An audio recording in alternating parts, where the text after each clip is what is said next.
Chapter 752. Tang Yuyan was dragged out. Her body was covered in blood. The cold and dragging didn't wake her up. She was too weak. The two CIB agents threw Tang Yuyan onto the snowy ground. Her face was stimulated after coming into contact with the ice and snow. Her eyelids moved a little, but she did not open them. Gu Qian said, "You guys don't think she's dirty. She's a famous beauty. If I were a man, I would never give this opportunity to you." Two black Special Forces soldiers from the Marine Corps showed a wretched smile and looked eager to give it a try. "Enough," Charlotte said angrily. "Gu Qian, you've caught me. I'll go with you. Let go of Tang Yuyan." "Ha ha ha." Gu Qian laughed innocently like a little girl. "Charlotte, are you begging me?" Charlotte gritted his teeth. "Yes, I'm begging you." Gu Qian's voice turned cold. "Is this how you beg people? What do you want?" Gu Qian roared at Charlotte. "Kneel down." Anger burned wildly in Charlotte's heart.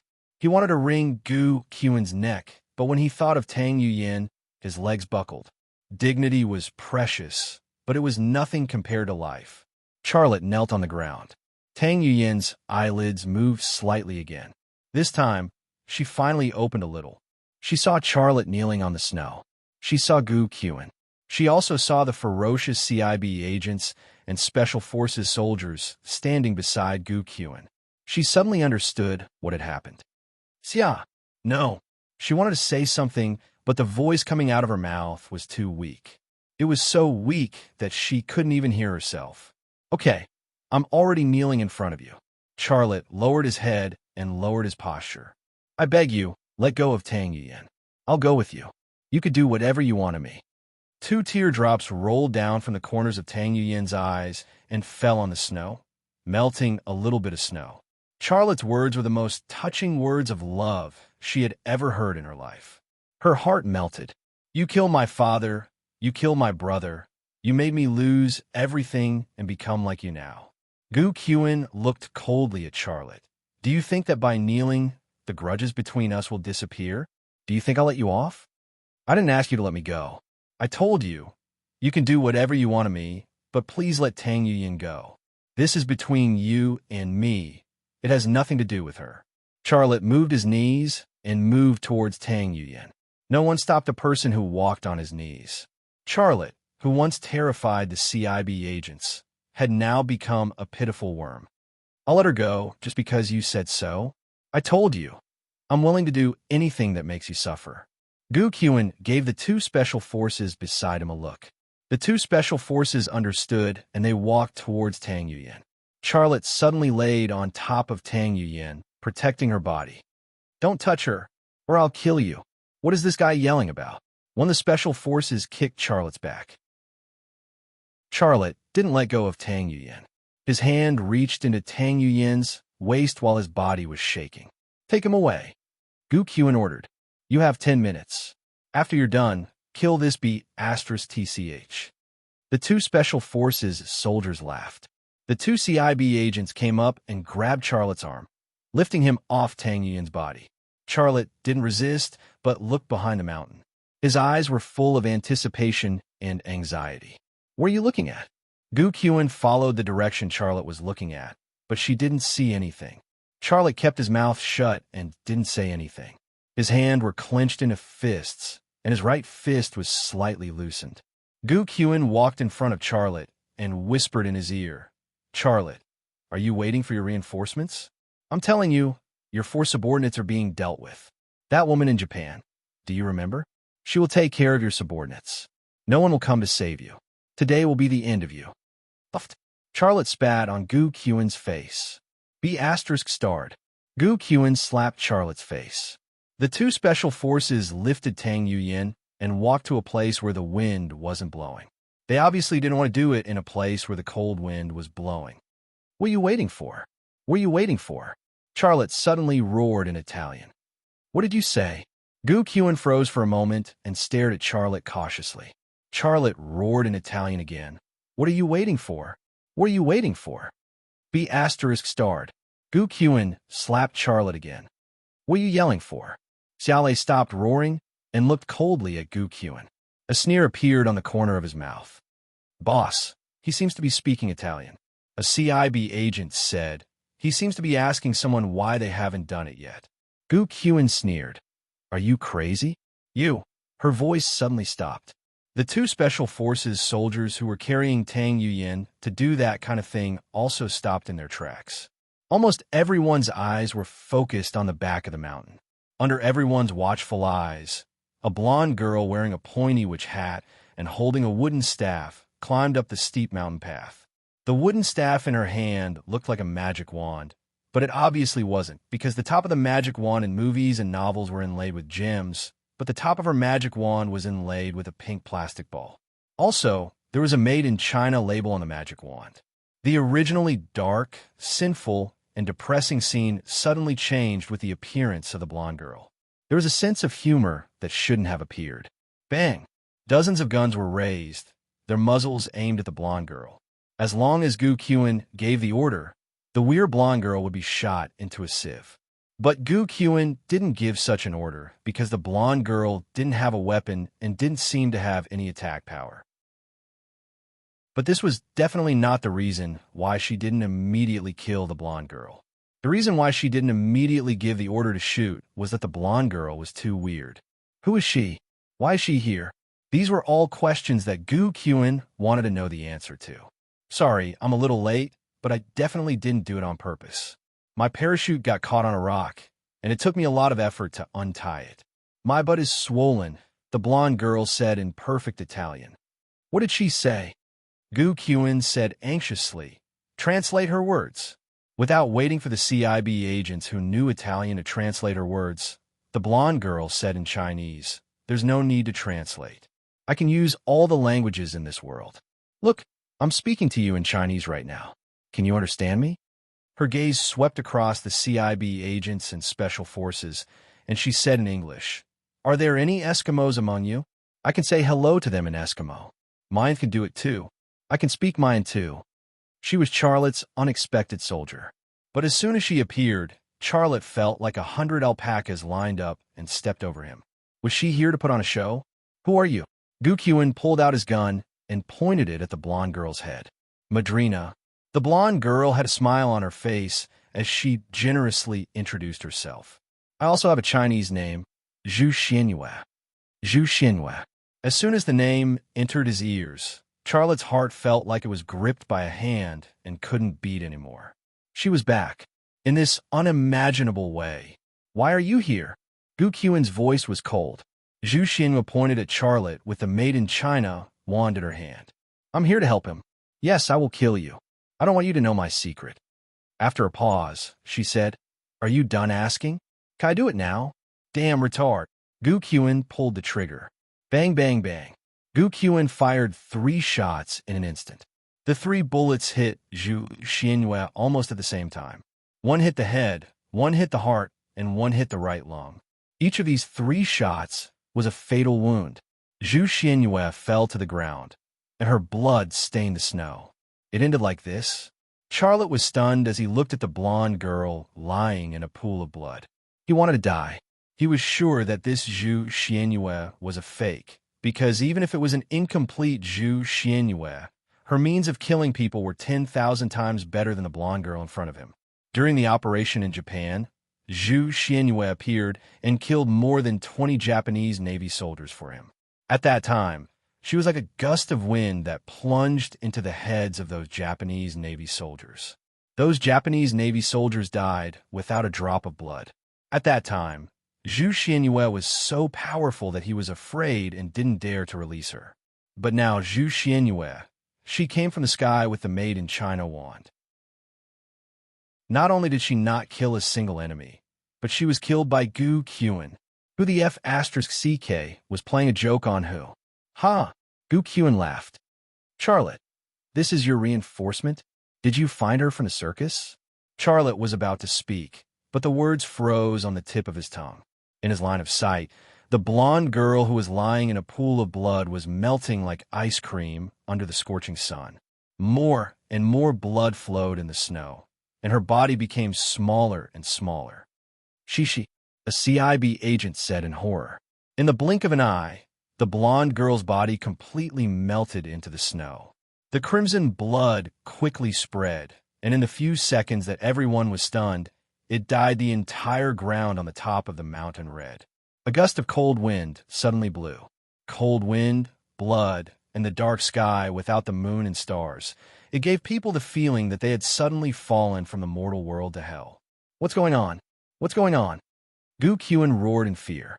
The CIB agents and the Marine Special Forces assisting the CIB in this mission also panicked. They searched for suspicious targets with fear written all over their faces. Some Christians even crossed their hands, hoping to overcome their fear in this way. Just then, the mysterious energy lurking in Charlotte's brain vibrated and was released. Almost at that moment, Charlotte's vision was swept by a gust of wind, and all the illusions that confused his vision disappeared. On the snow, there was no blonde girl, no blood, only a group of terrified CIB agents and special forces. Everything just now was an illusion. Chapter 753. No one could explain why this happened. There were too many things in this world that science couldn't explain. Charlotte was the only one who walked out of the illusion, but in the eyes of others, this was only the beginning of fear. A hand suddenly emerged from the bloody ground and grabbed the ankle of a CIB agent. It was a rotting hand, the flesh hanging off it like noodles, and some parts of it even revealed the bones. But it was this dead hand that seemed to have eternal power, and in an instant, the CIB agent fell to the ground. "Oh, go to hell." The CIB agent on the ground roared like a madman as he pulled the trigger. The hand shattered under the bombardment of bullets, but it wasn't just the hand that was hit. The ankle and calf of the other agent were also hit. A crusader wearing crusader armor jumped out of the bloody ground and swung the sharp axe in his hand at a Marine Special Forces soldier. There was no skin on his face, only a white skull. Bang, bang, bang. The Marine Special Forces soldier who was attacked pulled the trigger in a frenzy. But the crusader was very agile, and in a flash, he dodged to his side. The Marine Special Forces soldier moved his gun and chased after the crusader. But he didn't shoot the crusader, but his comrade. Chaos, killing.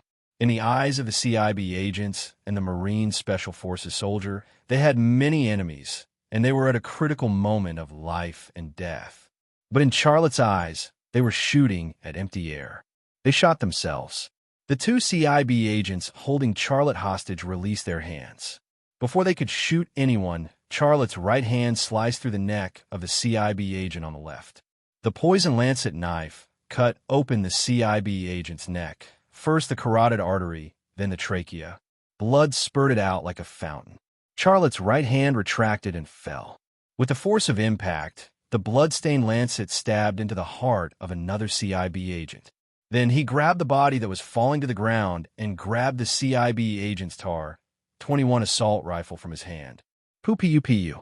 He had just used the corpse to block his body when a few bullets hit the corpse's back. Bang!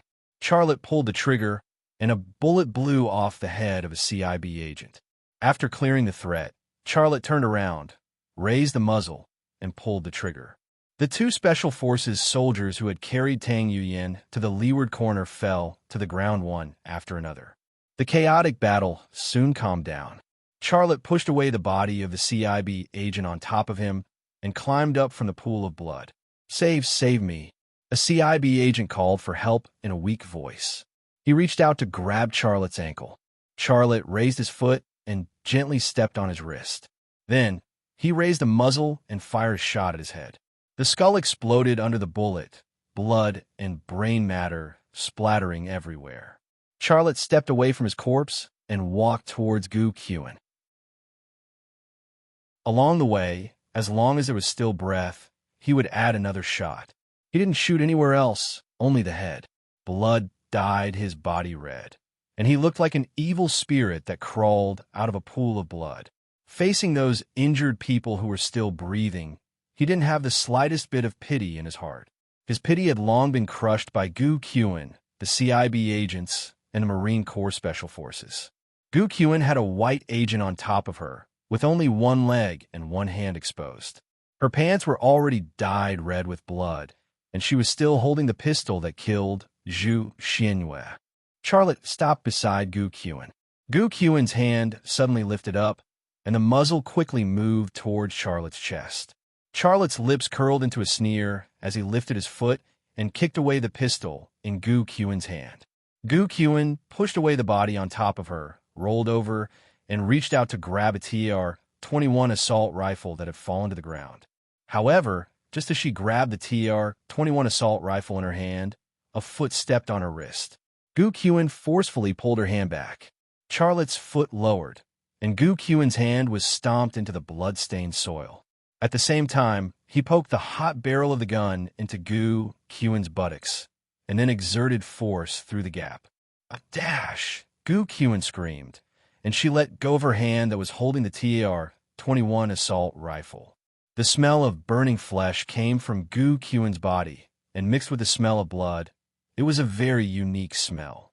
Charlotte let go of the hand that was stepping on Gu Qian's wrist. Gu Qian suddenly reached out to grab the gun again. Charlotte kicked Gu Qian's lower abdomen, and her body suddenly flew up. She rolled in the air before falling on her back. Hadash! Gu Qian gasped for air, but she was stubborn and didn't cry out. She saw Charlotte walking towards her. In her eyes, Charlotte was covered in blood, and his eyes were terrifyingly cold. She wanted to get up from the ground, but the pain in her abdomen made her lose all her strength. Knowing that death was approaching step by step, a person waiting for death had no strength to struggle to escape. This was the last sorrow of a person. Charlotte stopped beside Gu Qian. He was silent for a moment before saying, "Do you want bullets or a knife?" Charlotte, ahem. Gu Qian took a deep breath to calm down. Calm down. I'm very calm. I don't want to die. No one wants to die, but someone has to die. As Charlotte spoke, he squatted down and pulled out a knife from the leg of a corpse. He put the knife on Gu Qian's neck. Choose one, a knife or a bullet. Gu Qian's eyes shed tears. Don't kill me. I can tell you the secrets of the FA organization and the secrets of the CIA. I can work for 101 innings. If Liang Xiao can do it, I can do it too. I swear, I will do it better than her. I can also help you make money. Xiaolei pulled his hand back, and the sharp blade of the military knife cut open Gu Qian's neck. A stream of blood immediately flowed out from her neck. Why? Gu Qian broke down. She shouted at Charlotte. Is it wrong for me to take revenge on you? You killed my father and my brother, and you destroyed everything I had. The knife in Charlotte's hand slid across Gu Qian's neck, but he didn't cut her arteries and throat. Tell me, why didn't you want me at the Great Ensemble? Why? Gu Qian lost control of her emotions. That day, if you had wanted me and made that deal with me, how could I have ended up like this? Do you know how I got through it? Charlotte looked at her coldly. There was no trace of pity in his eyes, only coldness. His silence was his answer. Gu Qian raised her hand to wipe the tears from the corner of her eyes. After venting, she seemed to have calmed down a little, and her voice was much lower. Do you have to kill me? Charlotte nodded. Huh. Gu Qian laughed bitterly, and her tears flowed again. I don't want a gun or a knife. I don't want to leave scars on my body when I leave. It's very ugly. Do you think you still have the right to negotiate with me? Gu Qian had just said these words to Charlotte, and now Charlotte was saying them to her. Yamosa and her people are also participating in this operation. She is responsible for eliminating your men. According to the plan we made, she will attack me and my people in India and then take you away from me. Sean will meet me in India, and Yamosa will kill him for me, Gu Qian said. Charlotte was slightly stunned. He didn't know why Gu Qian would tell him this at this time. Your people are most likely dead, but we can't rule out the possibility that Yamosa will leave one or two alive to threaten you and your father. Why are you telling me this? Charlotte asked. Gu Qian didn't answer Charlotte's question. She continued to say, You have threatened the national interests of the United States, and the top U.S. officials have already regarded you as a serious threat. The option to target you is no longer to capture you alive. They can also kill you and bring back your body. The AE Research Center and the CIB are making a plan to target you, but I don't know what the plan is or what it is. You, Charlotte said, do you think I will let you go if you tell me this? Gu Qian smiled bitterly. Yamosa trained me and placed me in the CIB as a chess piece. Sean and Williams are already suspicious of me. Didn't you remind me in France that I was cannon fodder sent by Sean and Williams? I am cannon fodder. If I don't die this time, there will be a next time. I have no hope. It's actually not bad to die in your hands. Charlotte was silent. He knew very well that as long as he blocked her way back to the country, as long as he didn't take her in, she would have no way to live. I'm giving you this information because I want to exchange it for the way I want to die. Gu Qian quietly looked at Charlotte, her eyes filled with tears. The Gu Qian at this time was like a different person from the Gu Qian before. Which one was the real her? Which one was the real her? No one is born a demon, but everyone has a demon living in their heart. Tell me, how do you want to go? For some reason, there was no hatred in Charlotte's heart. Let me lie in your arms and strangle me to death, Gu Qian said. Charlotte was stunned for a moment. Strangulation. That was a very painful way to die. A person on the verge of death would usually escape the pain and choose a relatively easy way to die. Knives and bullets could do this, but she chose the most painful way to die. Come. Gu Qian closed her eyes. Charlotte nodded his head in a daze. He went around Gu Qian's head and dragged her into his arms. Then, he used his arms to clamp her neck and slowly exerted force. Gu Qian only maintained her calmness for 10 seconds before her hands and feet began struggle. Charlotte really couldn't hold on anymore. He suddenly exerted force in his arms and chest and twisted with all his might. With a crisp sound, Gu Qian's head stopped struggling and her head fell down. She was dead. This time, she wouldn't survive because of her heart's deviation. Charlotte had personally killed the woman he wanted to kill the most, but at this time, he didn't feel a trace of joy in his heart. There was only a heavy and sad feeling. Hatred was the most complex human emotion, and it was stronger than love. There were very few unforgettable love in this world, but there were countless unforgettable hatred. It was like a flame. After burning, all that was left was destruction, or perhaps nothing would be left. Charlotte put her down. He tidied her hair and wiped the blood on her face with his palm. In this way, she would be able to leave in a beautiful manner. When she got up to leave, Charlotte looked at her one last time. He didn't know why, but he thought he saw a trace of a smile on her lips. Charlotte walked towards Tang Yuyan. His footsteps were heavy. Where was Zhu Xianwei? He didn't want to think about this question. Chapter 754. Tang Yuyan's eyes were closed tightly, and her breathing was weak. Although she was not humiliated, the cold temperature made her dizzy, and she did not last long enough to see the illusion before she fainted. When Charlotte came to her side, she did not even react. Charlotte took the snow combat suit off the body of a black Special Forces soldier and put it on Tang Yuyan. Then he wrapped her in the snow camouflage suit and held her in his arms. Tang Yuyan was like a baby in his arms, sleeping soundly. Fortunately, she had fainted. Otherwise, how long would it take for her to walk out of the shadow in her heart after seeing such a horrible illusion? Charlotte carried Tang Yuyan to the place where Zhu Xianwei melted, which was the place where the blonde girl climbed up from the hilltop platform. Below the hilltop platform was a ridge about 2 meters high. Under the ridge was a blonde girl lying on the snow, but facing the sky and her head buried in the snow. She was still holding the made in China wand in one hand, which looked very inferior and sold for no more than 20 yuan, and it was in Chinese currency. Charlotte's gaze moved slightly to the right, and he soon saw a parachute hanging on the cliff. And under the cliff, there was a messy trail that extended all the way here. But it was not a footprint, but a trail left by hands and feet crawling on the ground. She seemed to have come here with great difficulty. Charlotte suddenly realized something, and he hurriedly jumped off the platform. He leaned over to the blonde girl's ear. Hello, Zhu Xianwei, Mazatina. The blonde girl was still lying motionless on the snow. Charlotte reached out to grab her arm and was about to turn her over, but when he grabbed her hand, he found that her arm bones were broken. He then touched her knees and calves, and then he was stunned. Her arm bones, her knee bones, and the bones of her calves were all broken. You? Charlotte couldn't believe it. The golden-haired girl opened her eyes, and her lips moved, but she didn't say anything.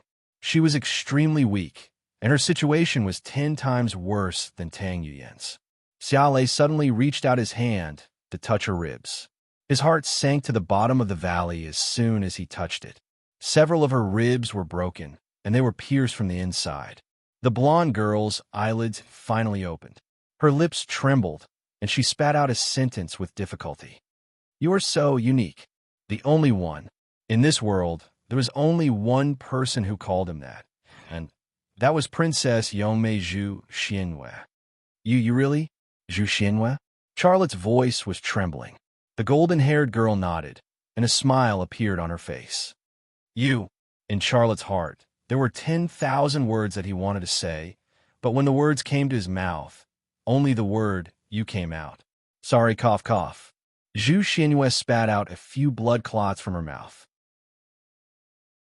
It was my first time parachuting. I didn't control the landing point and hit the cliff. I crawled over to help you. Charlotte's mouth felt like it was stuffed with cotton, and he couldn't speak. He had been looking forward to meeting her, and he imagined that it would be a wonderful scene. Her white clothes fluttered, wearing a princess's laurel crown, and riding a white horse appeared in front of him. But the reality? She carried a parachute, and with the made-in-China wand, she fell from the sky and made herself look like this. If a film critic were to comment on his first formal encounter with her, then this encounter was first an absurd fairy tale, then a black comedy, then a Western fantasy, and now it has turned into a melodramatic Korean tragedy. If this body wasn't wasted, I would personally, cough, cough, personally do it, and don't need to affect their brain waves. I'm gonna die, cough, cough. Zhu Xianwei spat out another mouthful of blood. Charlotte was stunned. They just met, and she's going to die. Perhaps even the most melodramatic Korean tragedy can't make this kind of plot.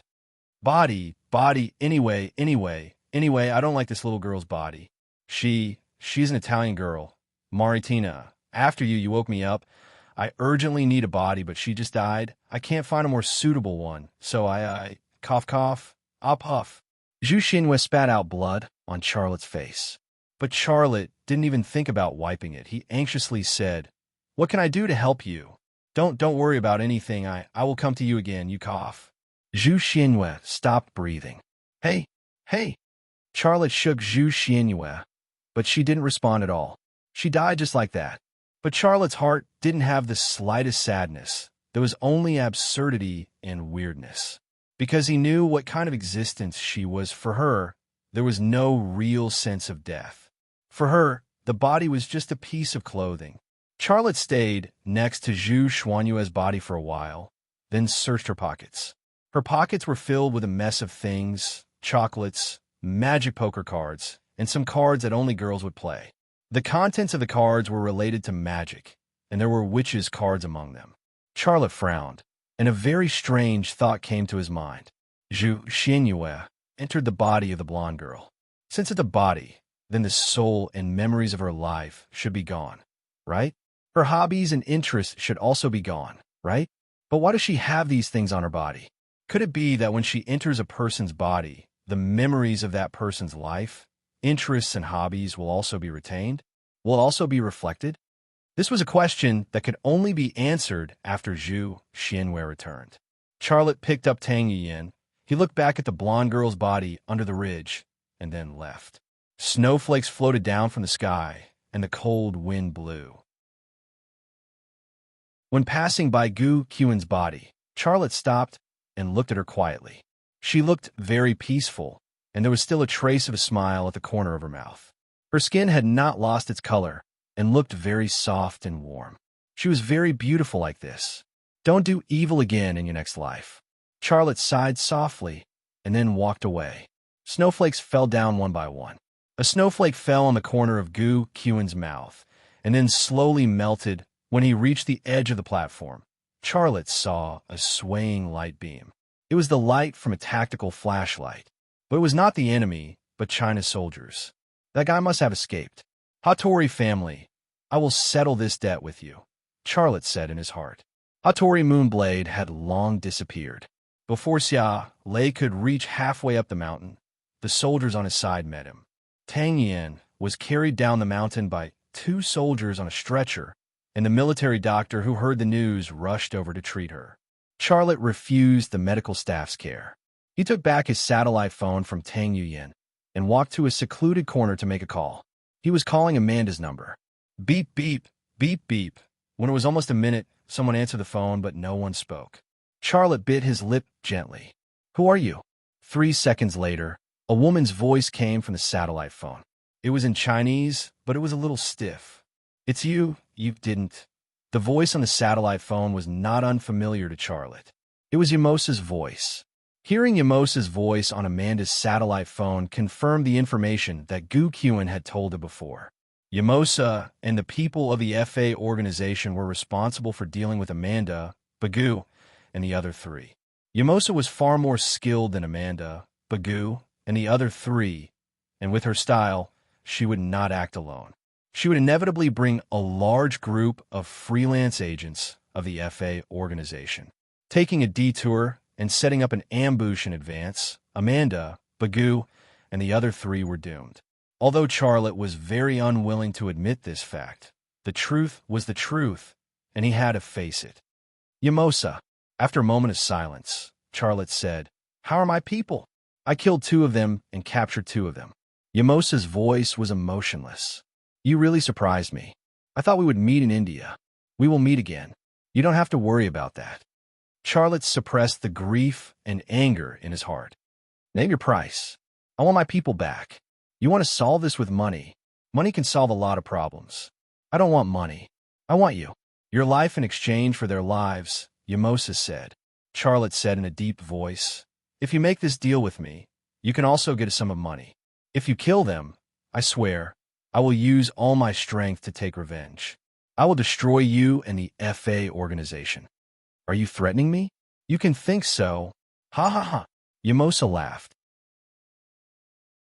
Since the establishment of the FA organization, you're the first person who dares to threaten the FA organization, including me. Since my debut, you're the first person to threaten me like this.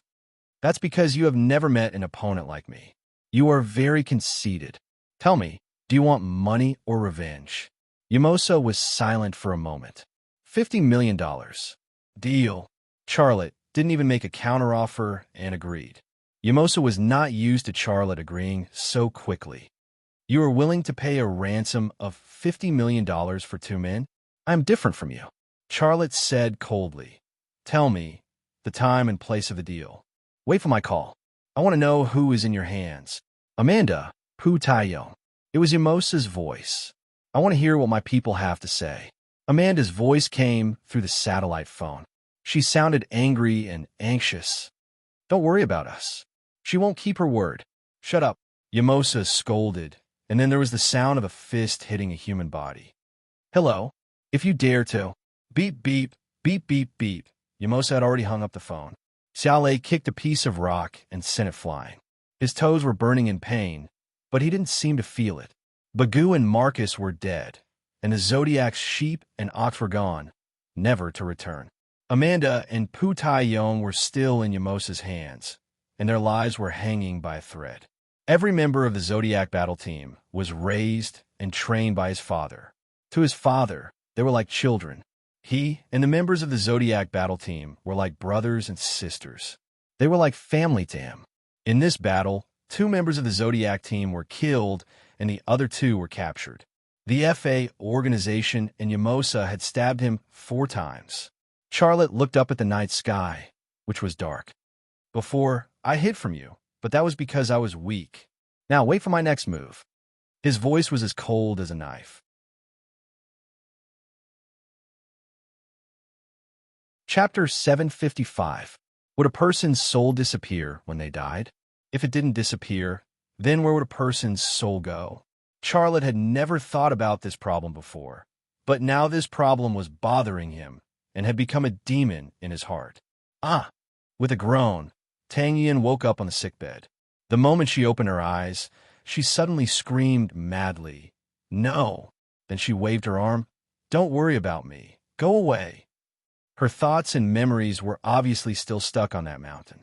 Charlotte pressed her arm and comforted her. It's okay, we are safe now. Tang Yuyin's eyes then moved to Charlotte's body. She saw Charlotte's face, but she was stunned and couldn't speak.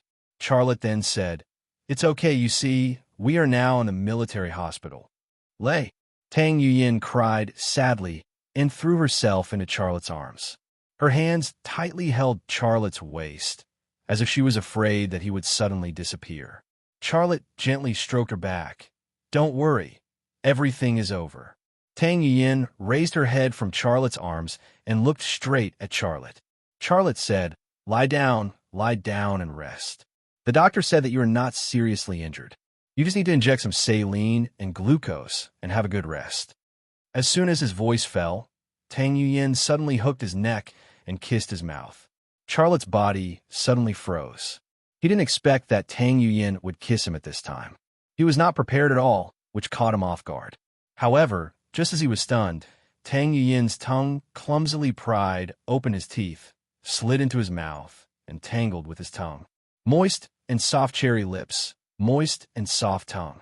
At this moment, it was as if the entire world was wet and needed to be warmed by a fire. Charlotte wanted to tell her not to be impulsive. He wanted to tell her that her body was still very weak and she needed a rest, but his tongue was caught and he couldn't say anything. Pushing her away seemed to be the fastest way to solve the problem, but his hands were on her waist, and he lacked the strength to push her away. At times like this, a man's body usually doesn't listen to his brain. Tang Yuyin's hand suddenly slipped under Charlotte's shirt. Her fingers slid over his abs, then Charlotte suddenly woke up and grabbed her hand. At this moment, the door of the ward was suddenly pushed open. Tang Tianlong and Zhang Yumei walked in. At this moment, the air in the ward seemed to freeze, and so did everyone. Tang Yuyin's tongue was still in Charlotte's mouth, and one of her hands was still in Charlotte's shirt. One of Charlotte's hands was on Tang Yuyin's waist, and the other was grabbing Tang Yuyin's hand that was in his shirt. The real interpretation of this scene was that Tang Yuyin suddenly kissed Charlotte and even put her hand into Charlotte's shirt, and then Charlotte grabbed her hand. But in the eyes of Tang Tianlong and Zhang Yumei, it was interpreted differently. That was, Charlotte kissed their daughter and then pulled their daughter's hand into his shirt towards that place 1 second later. Tang Tianlong and Zhang Yumei turned around at almost the same time. Charlotte and Tang Yuyin quickly separated, and both of their faces were red. The reddest was Tang Yuyin. Her face was like a sweet cherry in March. Ahem. Tang Tianlong turned around. Zhang Yumei also coughed awkwardly and followed Tang Tianlong to the bedside. Charlotte got up. Uncle Tang, Auntie Zhang is here. Sit down. I'll get you a glass of water. Tang Tianlong said with a smile. No need. Zhang Yumei looked at Charlotte, and her eyes were full of smiles. Lei, you've worked hard. It's okay. You guys talk, I'll go out for a while. Charlotte was about to leave. Tang Tianlong grabbed Charlotte's hand. Lei, what do you mean? You want to leave as soon as we come? Then let's go. Zhang Yumei said, Did we disturb you? Then let's go out for a walk. Saying that, she took Tang Tianlong's hand and was about to leave with her husband. Charlotte said awkwardly, Then I'll stay. You guys talk with Yuyin. Tang Yuyin sat at the head of the bed with her head down. Her face was red, and she was playing with her fingers. She looked like a child who did something wrong and didn't dare to face her parents. But she couldn't hide the smile on the corner of her mouth and the joy in her heart. So, they didn't speak for at least a minute. Let's go out and talk. Tang Tianlong seemed to be unable to stand the awkward atmosphere. Charlotte nodded. Okay. The two men left. Zhang Yumei sat at the bedside and whispered, You guys are developing very fast. It's all your father's fault. I heard from the doctor that Charlotte is taking care of you in your ward. I asked your father to wait for a while, but he was anxious and insisted on seeing you. Isn't this ruining your plans? Tang Yuyin rolled her eyes at Zhang Yumei. Mom, what are you talking about? What good or bad thing? This is a hospital. Can we do that kind of thing? It doesn't matter if you did. He's not married, and you're not married. You guys are so compatible. You're not young anymore. How can a woman's youth be wasted? Also, isn't it popular now? Tang Yin looked at her mother with a strange look in her eyes. What's popular? That's the one. Tang Yin curled her lips. I don't know what you're talking about. Your logic is so strange. Zhang Yumei slapped Tang Yin's head. You silly girl. You and I are both women. Why are you pretending to be a lady in front of your mother? Isn't it that? Is society still strange about this nowadays? Some people do it in cars. Some people do it on the grass. Isn't it all done? Tang Yin looked at this woman who looked like her sister in horror. Mom, where did you see it? Zhang Yumei glared at Tang Yin. I went to see that kind of thing when I was full. Of course I saw it on the internet. You've been taken down. Or did my dad take you down? Smack! Zhang Yumei's slap landed on Tang Yin's head again. The previous slap was light, but this time it was heavy. I'm not smart to begin with, and you're always hitting me on the head. If you hit me until I'm stupid, I won't be able to get married. I'll blame you for the rest of my life. Tang Yin rolled her eyes at Zhang Yumei again. Zhang Yumei sighed. You silly girl. I'm telling you all this to make you smarter. Charlotte is a man who values relationships. If you do it with him, will he not take responsibility? As the saying goes, a man chasing a woman is a mountain, but a woman chasing a man is a paper. Won't that paper be torn with one poke? How do you poke? Tang Yin looked confused. Zhang Yumei raised her hand again. Tang Yin subconsciously held her head. She actually knew everything. She just wanted to annoy her mother, who was eager to marry her daughter. Zhang Yumei sighed. Your father and I both know your grandfather's thoughts. I've always blamed your father for looking down on Charlotte. It hasn't been long, and he's already regretting it. Which woman doesn't want a man like Charlotte? If your father supported you at that time and didn't give you pressure, how could there be a chance for Shinta Tianyin to take advantage of you? Now that Shinta Tianyin and Charlotte are divorced, if you don't give me this chance, you won't have another chance in the future. Indeed, when Tang Yin and Charlotte returned from Russia, they were jointly suppressed by Shenzhou Industry Group and Hamu Weapons Company. At that time, Tang Tianlong didn't think highly of Charlotte, and he didn't want the Tang family to get involved in the conflict of interests in the domestic military industry. He chose to be neutral and put pressure on Tang Yin. If he had helped Charlotte when he needed allies and helped the most at that time, maybe the person who married Charlotte would not be Shinta Tianyin, but Tang Yin. Zhang Yumei saw through Charlotte's character very clearly. He valued relationships and righteousness. If the Tang family had helped Charlotte when he needed help the most, and Tang Yin had supported him when he was most lonely and helpless, how could he let down the friendship between the Tang family and Tang Yin? However, the past wouldn't be restarted. Tang Yin was silent for a long time before she whispered, Mom, I can't leave him anymore. Then stay with him. You guys kissed just now, and I saw him put your hand on his, Zhang Yumei looked embarrassed and didn't finish her sentence. He said that he won't get married again. Zhang Yumei's expression suddenly changed. What does he mean?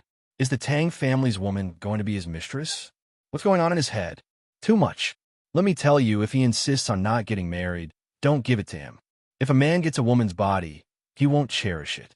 How can I make him want to get married? Tang Yin said to herself. Zhang Yumei thought for a moment and suddenly smiled. She moved closer to Tang Yin's ear and whispered something. Outside the ward, in the corridor, the conversation between the two men was completely different. Indian patrol? Americans? And Japanese? It's almost like the United Nations Army. Good job. Let's see who dares to ignore our borders in the future. After listening to Charlotte's simple statement, Tang Tianlong had a look of righteous indignation. Their target is me. They want to stop the development of Rema Group, and they don't want me to research and manufacture weapons in the country. I've already threatened the national interests of the United States and Japan. This won't be the end, but the beginning. Charlotte said, What are you afraid of? The country is your strong support. Our Tang family will also support you with all our strength. In the future, if there's anything you need our help with, just say the word. Thank you. You don't have to be so polite with me. We're family. Charlotte. His original intention was to imply that he was now in a very dangerous environment. The Americans and Japanese wanted his life, and he would also bring danger to the people around him. In this way, Tang Yuyin would not force him to get married. But he didn't know that when he said this, Tang Tianlong did not retreat. Instead, he faced the difficulties and wanted to be a strong support for him. Lazy, let's go in. You accompany Yuyin more. She needs you the most now. Tang Tianlong clung to Charlotte's shoulder, feeling a bit like a father-in-law. Ring, ring, ring. Ring, ring, ring. The phone suddenly rang. Charlotte answered the phone. I'm outside. Boss sure wants to see you. Come out. I'll send you back to the headquarters. It was Long Bing's voice. Okay, I'll come out right away. Charlotte hung up the phone. After such a thing happened, it was impossible for Innings 101 to not take action. Sherborin summoned him in the middle of the night. There must be some action. Lazy, are you going to Innings 101? Tang Tianlong asked. Charlotte nodded. Yes, boss sure is looking for me. Goodbye, uncle. Please tell Yin to rest well. I'll come to see her. Tang Tianlong wanted to say something, but Charlotte had already slipped away.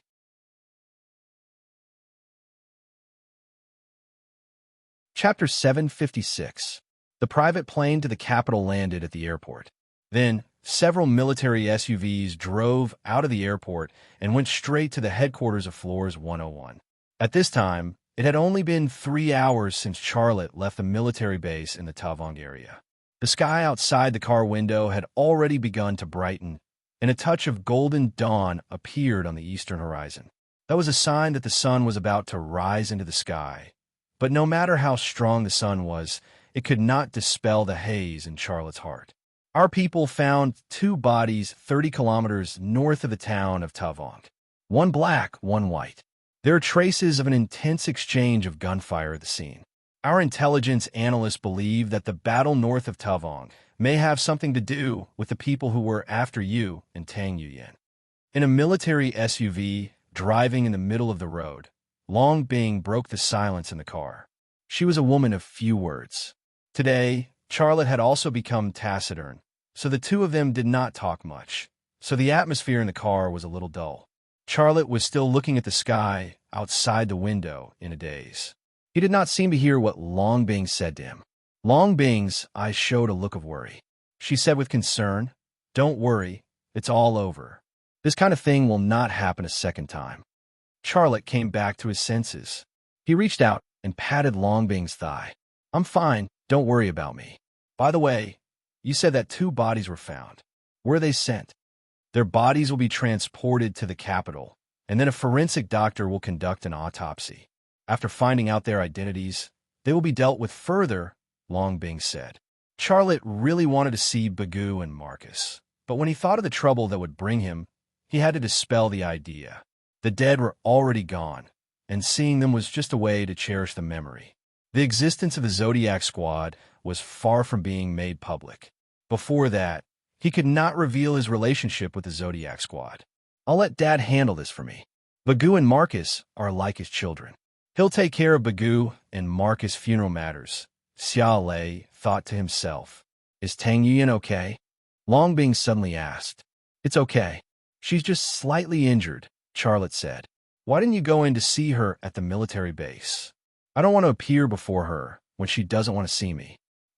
Charlotte was a little surprised. "It can't be. You have a good relationship with her. I can see that although the two of you often quarrel, you still care about each other very much." Long Bing smiled. "I know her better than you do. At that time, it was just you and her world. Her parents were there too. In her eyes, and in her parents' eyes, it's just a family gathering. Why should I go?" Charlotte was embarrassed. He tried to change the subject. "Gu Qin is dead. You already told me on the plane. Is that so?" "I know you're good to me, but Long Bing sighed softly. "But I can't give you what a man wants." "What?" "Family, child. If you want to get married, Tang Yuyin is actually not bad." Charlotte was speechless. The atmosphere in the car became awkward and silent again. She was also a woman. Why was she not interested in what other women wanted?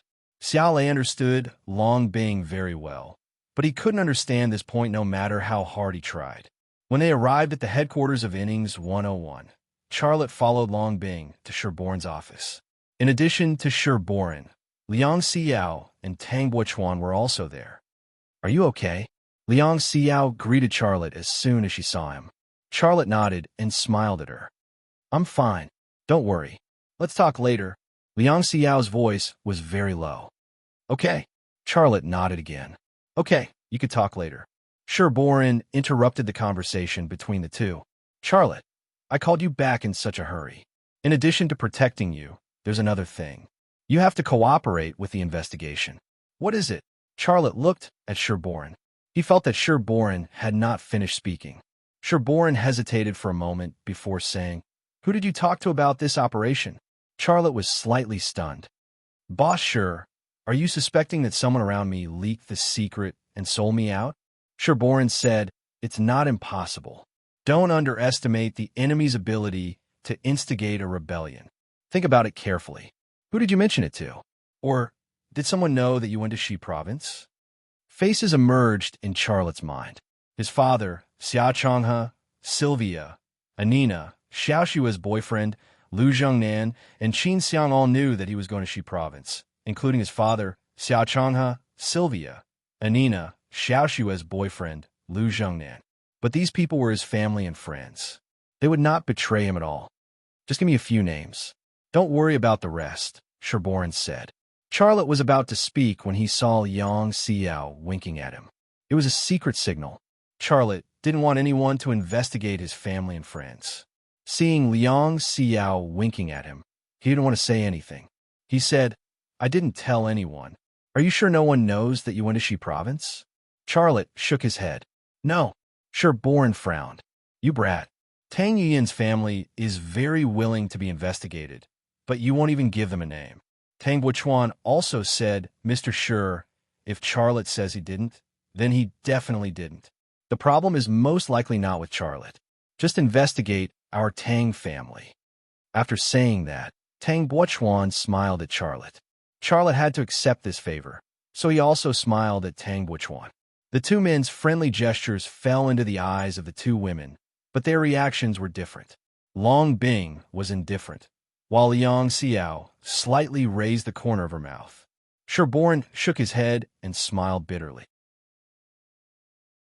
You little guys are working together to deceive me, aren't you? Fine, I'll let you fool me. Anyway, I don't think it's possible that Charlotte's people leaked the news. This is just a thorough investigation order from the top. I have to do what I should do in my position. Charlotte secretly said in his heart. A thorough investigation order called me from Xi province to innings 101 and asked me to know the names of the people involved in this operation. Is this for my own good? Who's stirring up trouble inside? I received the report on your way back, Charlotte. Sherborin said in the battle last night, a total of 98 bodies were found near Dawang town and on that mountain. The Japanese, the Americans, the Indians, they're all here for you. There are so many well-equipped professional soldiers, agents, and special forces. If it were a normal battle, it would be impossible to kill them without hundreds of people. So how did you do it? Do you want me to write a report? Sherborin glared at Charlotte.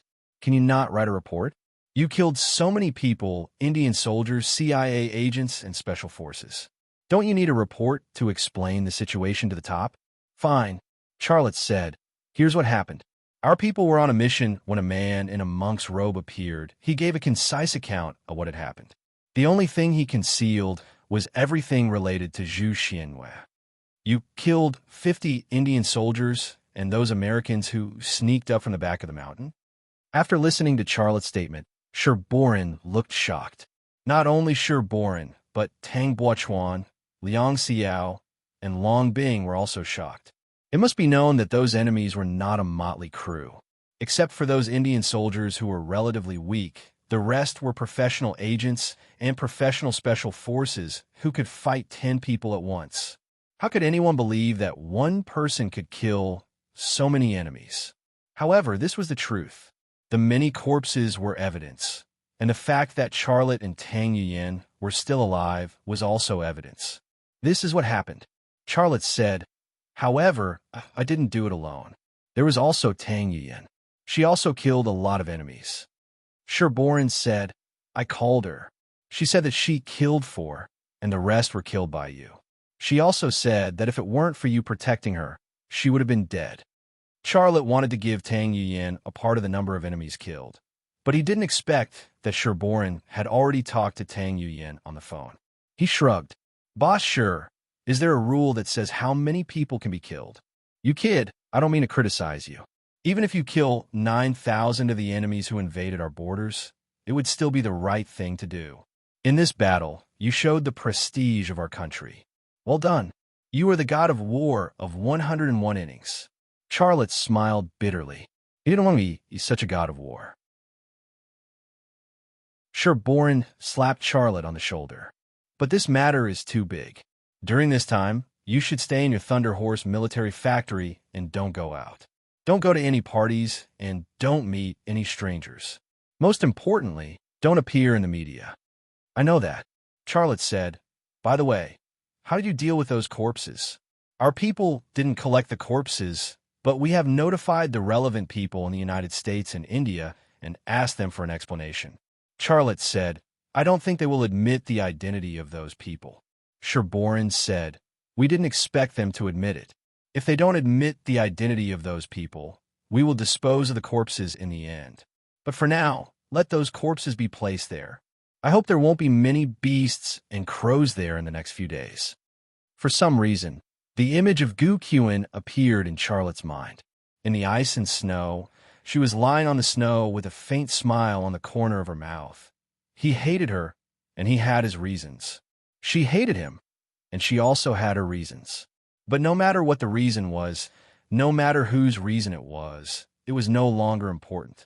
The grudge between him and her had ended with her death. At this time, when he thought of Gu Qian, there was no hatred in his heart. After leaving Sherborin's office, Liang Xiao pulled Charlotte into her office. Boss Shi's words make sense. You'd better not show up in public during this time. Liang Xiao whispered. I know, don't worry. Charlotte said. Also, give me some time. I will find out who betrayed you. Liang Xiao said. Don't act recklessly. I will investigate this matter myself. They won't dare to do anything to me. But if you touch someone you shouldn't touch, you will get into trouble. If I get into trouble, will you help me? Charlotte frowned. What do you think? Liang Xiao suddenly hugged him. Charlotte was stunned for a moment. He didn't know whether he should push her away or not. Liang Xiao moved closer to his ear and whispered, Go back. If there's any news, I will look for you. You really want to investigate? That's what I should do. Knock, knock, knock. There was a knock on the door. Lei, it's time to go. Longbing's voice was heard. I will send you back. Liang Xiao hurriedly released Charlotte. I'm leaving, Charlotte said, bowed his head and left. He couldn't resist her burning eyes.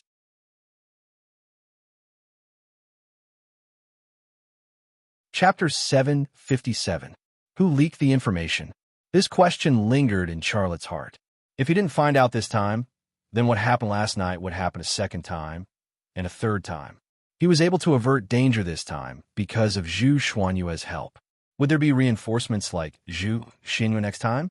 In fact, if it wasn't for Zhu Xuanyue's timely arrival last night, Tang Yuyan would have died in humiliation, and he would have fallen into the hands of the CIB. Although he and Tang Yuyan survived, Bagu and Marcus died, and Amanda and Pu Taiyong fell into the hands of Night Masha. He had to take revenge. The death of Bagu and Marcus also shrouded Peace Residence in a sad atmosphere. After Charlotte returned to Peace Residence, Xiao Changhe took him and Yelena to the temple in the backyard to burn incense for Bagu and Marcus and held a simple memorial ceremony. Then, the three came to a secret room. Night Masha hasn't called yet? Xiao Changhe asked Charlotte as soon as they entered the secret room. Not yet. I can't get through to Amanda's phone. Now we can only wait for her call, and then make a deal with her. Charlotte said, Are you really going to give Night Masha $50 million? Yelena asked Charlotte. Charlotte said, No matter how much money I have to spend, I won't give up on Amanda and Pu Taiyong. Everyone in the Zodiac Squad is the same. We are a family. A touched smile appeared on Yelena's face. If Charlotte treated Amanda and Pu Taiyong like this, then he would treat her like this in the future. $50 million was not a small amount, and there was absolutely no boss in this world who would be willing to pay $50 million to redeem two subordinates. But Charlotte was willing and without hesitation, which showed that he really treated the members of the Zodiac squad as his family. What was there to regret following such a boss? Leicester, you don't have to worry about the funeral of Bagoo and Marcus. I will take care of it. Xiao Chang has said, don't show your face in public during this time. In addition, he had to find out who was the one who leaked the secret. If he can betray you once, he can betray you a second time and a third time. Charlotte said, don't worry, Dad. I'll find out the truth. Do what you need to do. I will find out who this person is. Charlotte was slightly stunned. Dad, you've already retired. Don't get involved in this matter. Xiao Chang has said, can you do everything by yourself? You have to run your company and face the threats of the CIA and the FA organization. Now, even the Japanese are involved, and you have to find them all by yourself. Can you handle it alone? How are you going to investigate? You don't have to worry about that. When this sensitive period is over, I will let the 5 people you haven't met meet you. Charlotte nodded. The 5 members of the Zodiac team that he hadn't met yet were Snake, Monkey, Dog, Pig, and Rat.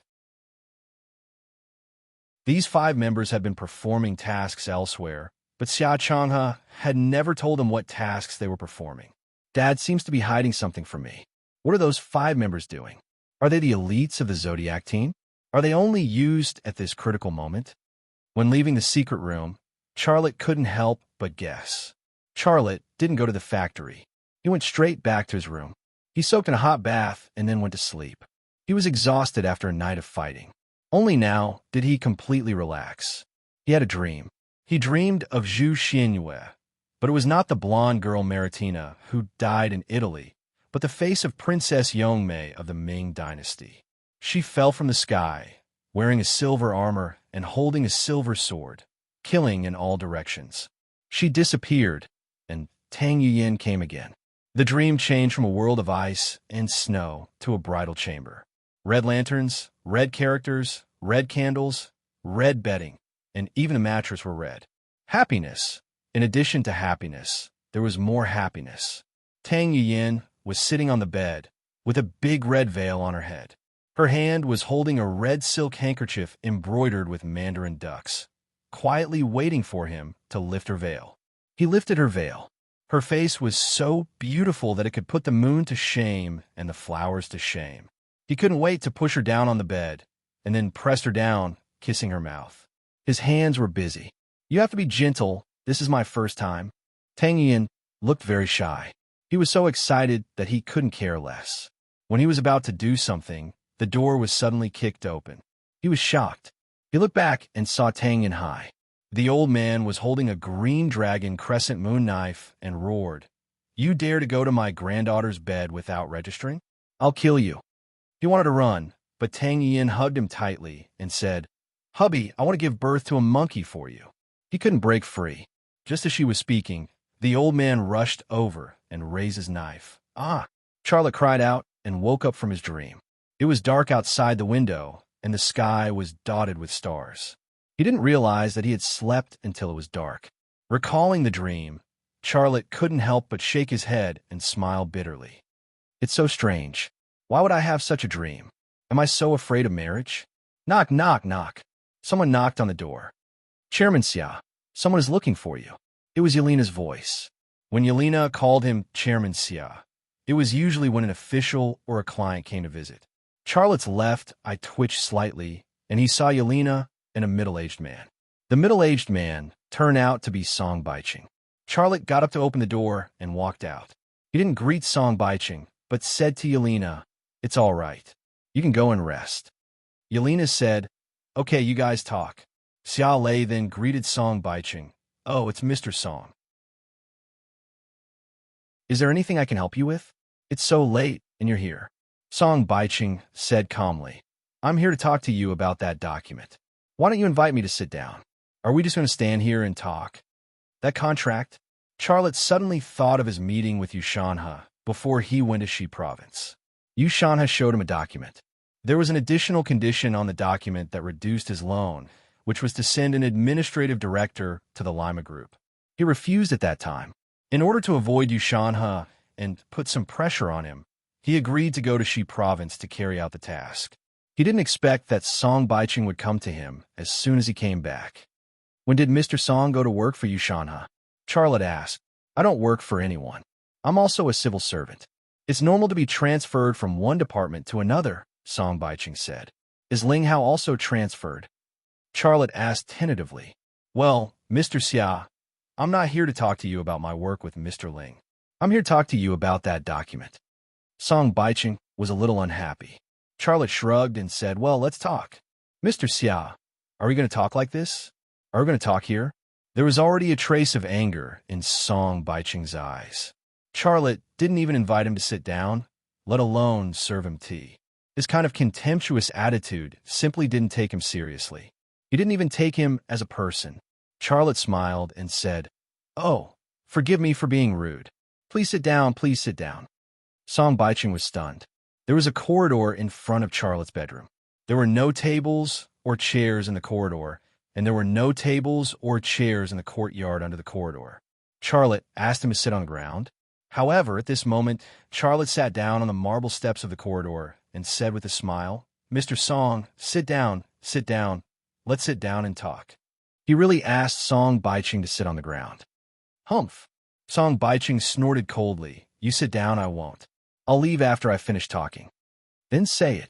Song Baiching said coldly, I believe you've read that document. Yes, I've read it. Are you clear about everything? Yes, it's clear. Then I won't bother to discuss the content of the document with you again. I'll just say it. Song Baiching said, Chief, you asked me to pass a message to you. The document will not be changed, nor will it wait for you, nor will it be extended indefinitely.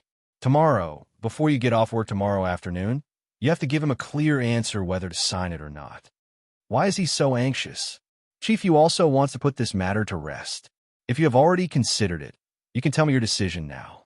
If you want to sign it now, I brought the document with Chief Yu's signature. It's the same if you sign it in front of me. Why are you so anxious? Mr. Xia. Song Baiching suddenly became angry. Why should I be anxious? What does it have to do with me? This document is related to the clearing of more than 20 billion yuan in Rema Group's loan. You've taken such a big advantage, and you still say that Chief Yu and I are anxious? You're just taking advantage of me. Don't get angry. Charlotte's tone was indifferent, not angry at all. Humph. Let me tell you, you can sign it or not. Anyway, I've already informed you. You have to give Chief Yu an answer before you get off work tomorrow afternoon. If you sign it, you'll get more than 20 billion yuan for free. If you don't sign it, you can slowly pay off the loan. After saying this, Song Baiching turned and left. Charlotte looked at Song Baiching's back and fell in a deep thought. This Song Baiching actually went to follow Yushanha. Since Song Baiching is gone, how can Ling Hao, who lost to Fan Fan in the power struggle, stay in the ZN Bureau and be suppressed by Fan Fan? He will definitely go too. If Ling Hao goes, Yushanha will really be like a tiger with wings.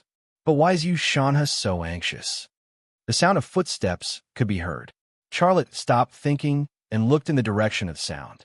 Fan Fan, in a black office lady uniform, came into his sight. The small black suit outlined the soft lines of her small waist, and under the open collar was a white shirt. The shirt's collar was open, revealing a large area of snow-white skin and 1/3 of her cleavage. The short black skirt that barely covered her buttocks tightly wrapped around her ample bosom, making it look even more full and perky, like a full moon, like a ripe peach. Her face had light makeup, light lipstick, light eyeshadow, long eyelashes, and a pair of big watery eyes under the eyelashes. She not only had the sexy and seductive mature woman, but also the temperament of a leader and the scholarly air of a knowledgeable woman. These elements mixed together to form a stunner. Fan Fan, she was the highest level woman Charlotte had slept with, and the only woman with a special constitution he had met. Fan Fan walked over slowly, her long legs pleasing to the eye. Before she got close, a faint fragrance and a soft voice came first. Why are you sitting on the ground? Waiting for you. I knew you were coming. Charlotte got up from the ground. Fan Fan stopped beside Charlotte and reached out to pat Charlotte's butt twice. Look at you. Your pants are covered in dust.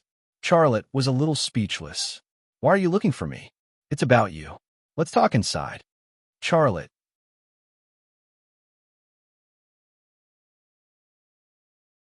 Chapter 758.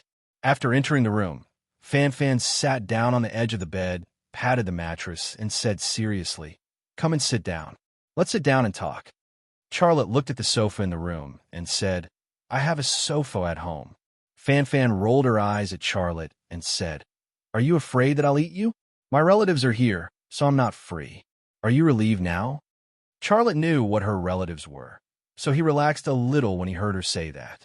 Fan Fan had always wanted to have a child with him, but he hadn't decided whether he would have one with her or not. He was really not in the mood today. Since she said so, it didn't matter where they sat to talk.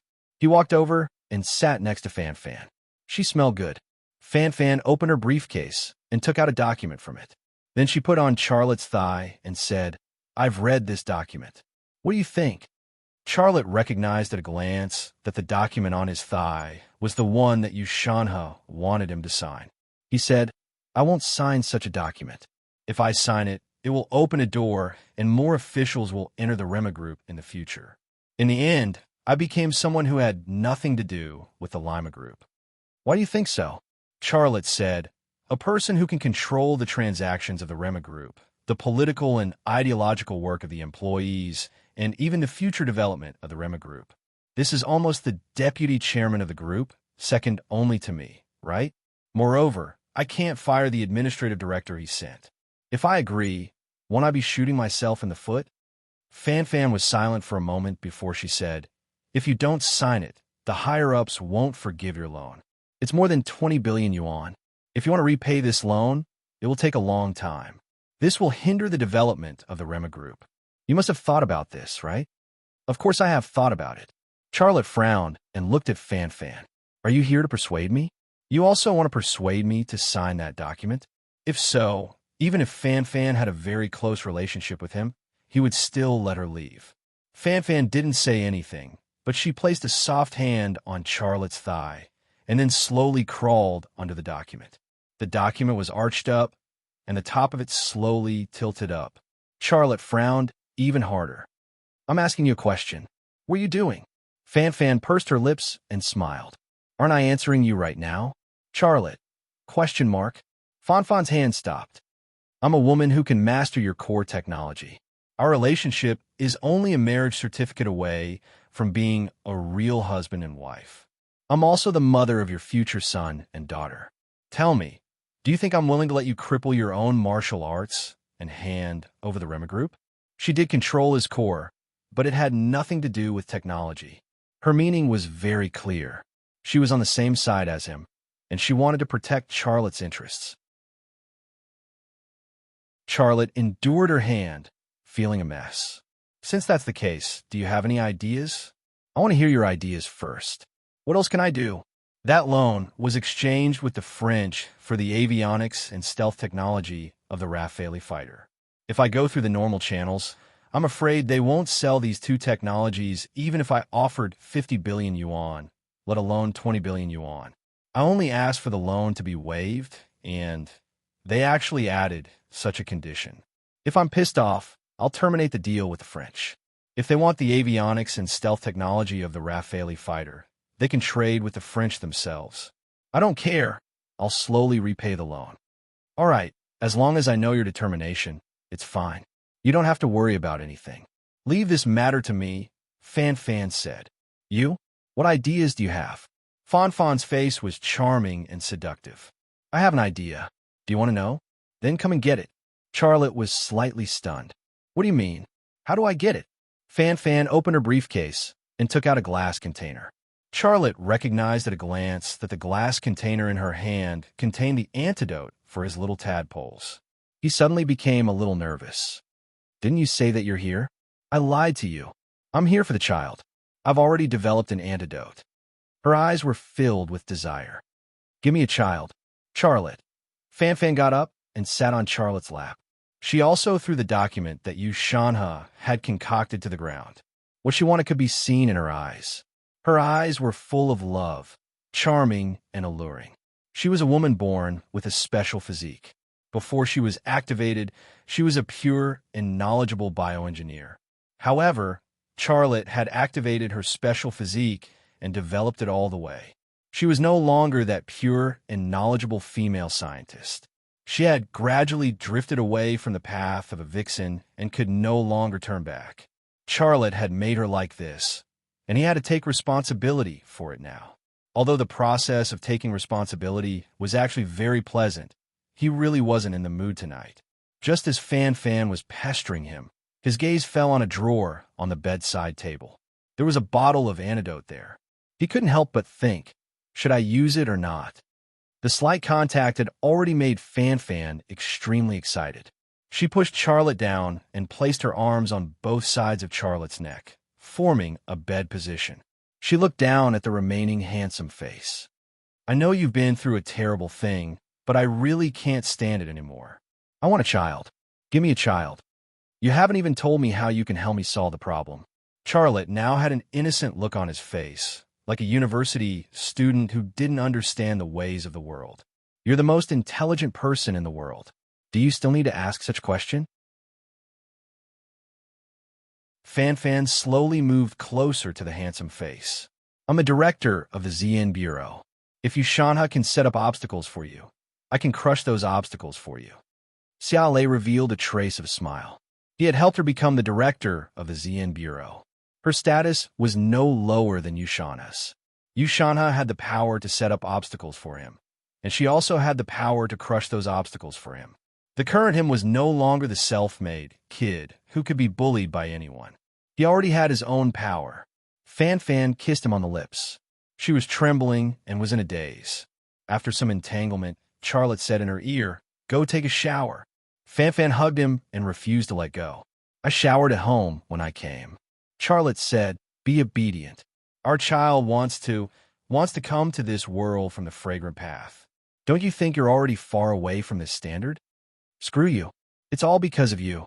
Fan Fan gritted her teeth and bit Charlotte. Okay, I'm going to take a shower. She got up from Charlotte's arms. After taking half a step, she suddenly turned back and grabbed the glass container in her hand. Then she smiled at Charlotte and said, "It's today. Go ahead, go ahead," Charlotte said with a smile.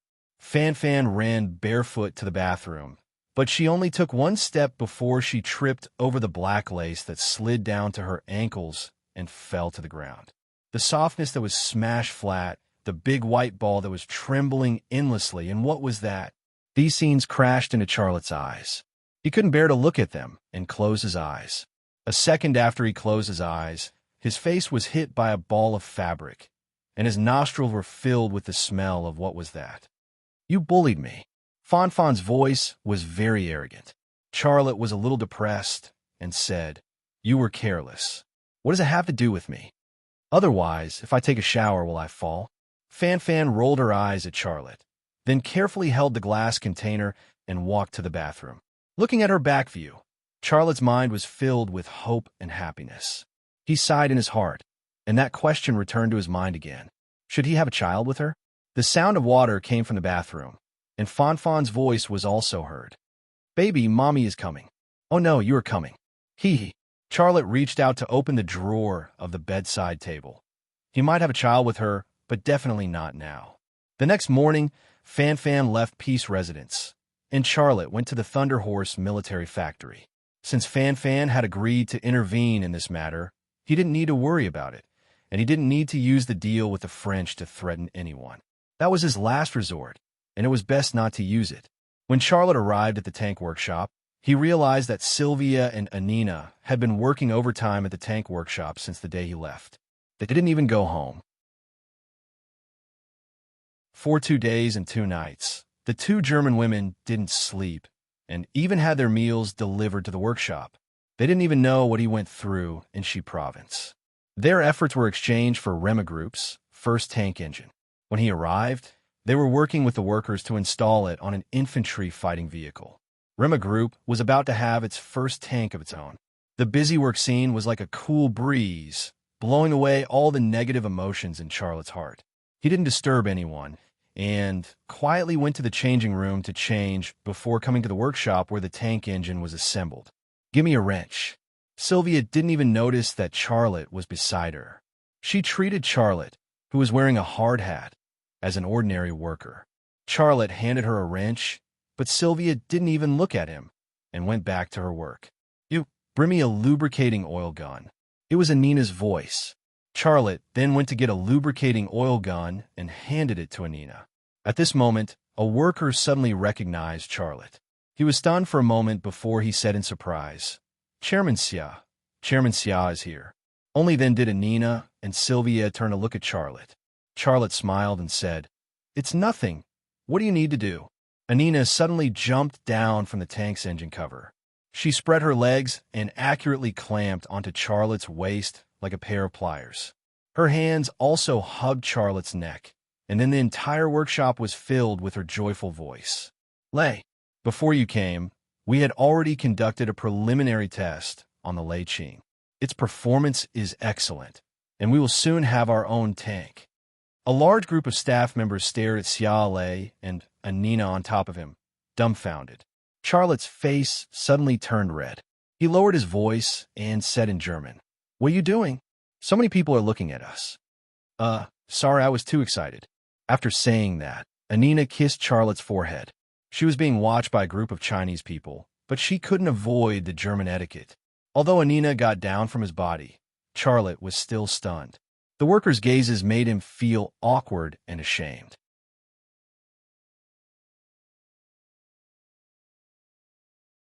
Chapter 759. In the afternoon, Rema Group's first infantry fighting vehicle, the BZ-15-20, walked off the production line. This infantry fighting vehicle could carry 15 army soldiers.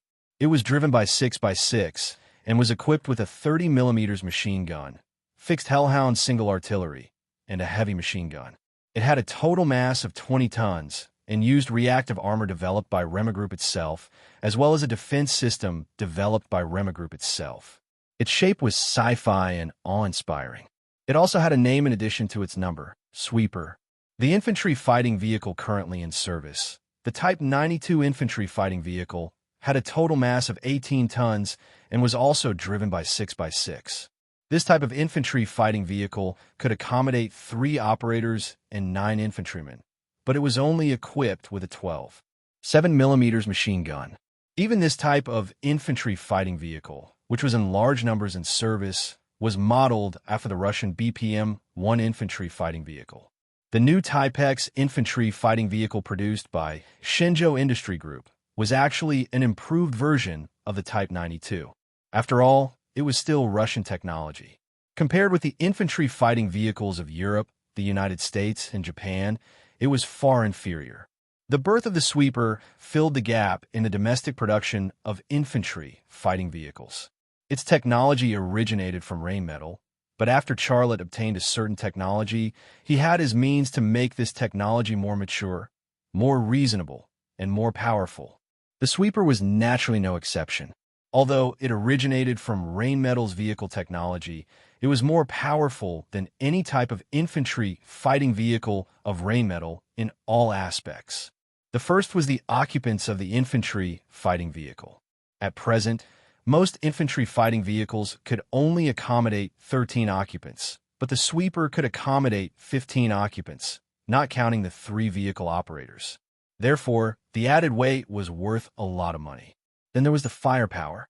Although the new Type X infantry fighting vehicle currently produced by the Shenzhou Industry Group was also equipped with a 30mm machine gun, the Sweeper had an additional fixed Hellhound single artillery, which was a killing weapon that could hit tanks.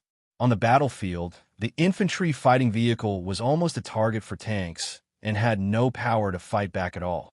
However, the Rema Group's Sweeper reversed the fate of the infantry fighting vehicle that could only be beaten. On the battlefield, which tank dared to underestimate the power of the Hellhound single artillery. Moreover, this was an enhanced version of the infantry-type Hellhound cannon specially developed for the scavengers. Finally, there was the Sweeper's defense system. In addition to the reactive armor that dealt with artillery shells and rockets, it was also equipped with interference bombs and a decoy system that could be used to defend against the enemy's anti-tank missiles. The Sweeper was equipped with powerful firepower and a powerful defense system. It was equivalent to a martial arts master with a golden shield. Once it entered the battlefield, it was no longer just a transportation tool to transport infantry soldiers, but a real chariot. Rumble. Amidst the roar of the engine, Rema Group's first IFE drove out of the vehicle workshop and headed towards the shooting range. In the tank, Charlotte personally drove this big guy that had just walked off the production line, while Sylvia and Anina naturally became his co-drivers. Of the two German women, one was on the left, responsible for controlling the defense system, and the other was on the right, responsible for controlling the firepower system. However, this wasn't a battlefield, and the two German women didn't need to touch the tank's defense and firepower systems. When the tank drove out of the factory, the two German women simply went to Charlotte's side and watched him drive the tank.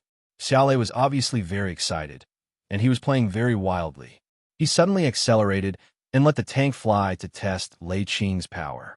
When the tank's speed reached its peak, he suddenly came to an abrupt stop. It was also at this stop that the two German women fell onto his back. Four soft German-made breasts hit his body and flattened their shapes. That feeling was even more refreshing than driving a tank. Did you do it on purpose? Anina waved her fist and punched Charlotte. Lucas, you're always so bad. When there were no outsiders, she and Sylvia always liked to call Charlotte Lucas. Charlotte laughed and said, "Who told you to leave your posts?" Sylvia simply wrapped her arms around Charlotte's neck from behind and said in a sweet voice, "Lucas, did you notice? The maximum speed of our tank has reached 100 kilometers per hour, which is the highest speed of a wheeled tank, and we're driving a track tank. I believe we're sitting in the world's most advanced tank." How could Charlotte not notice?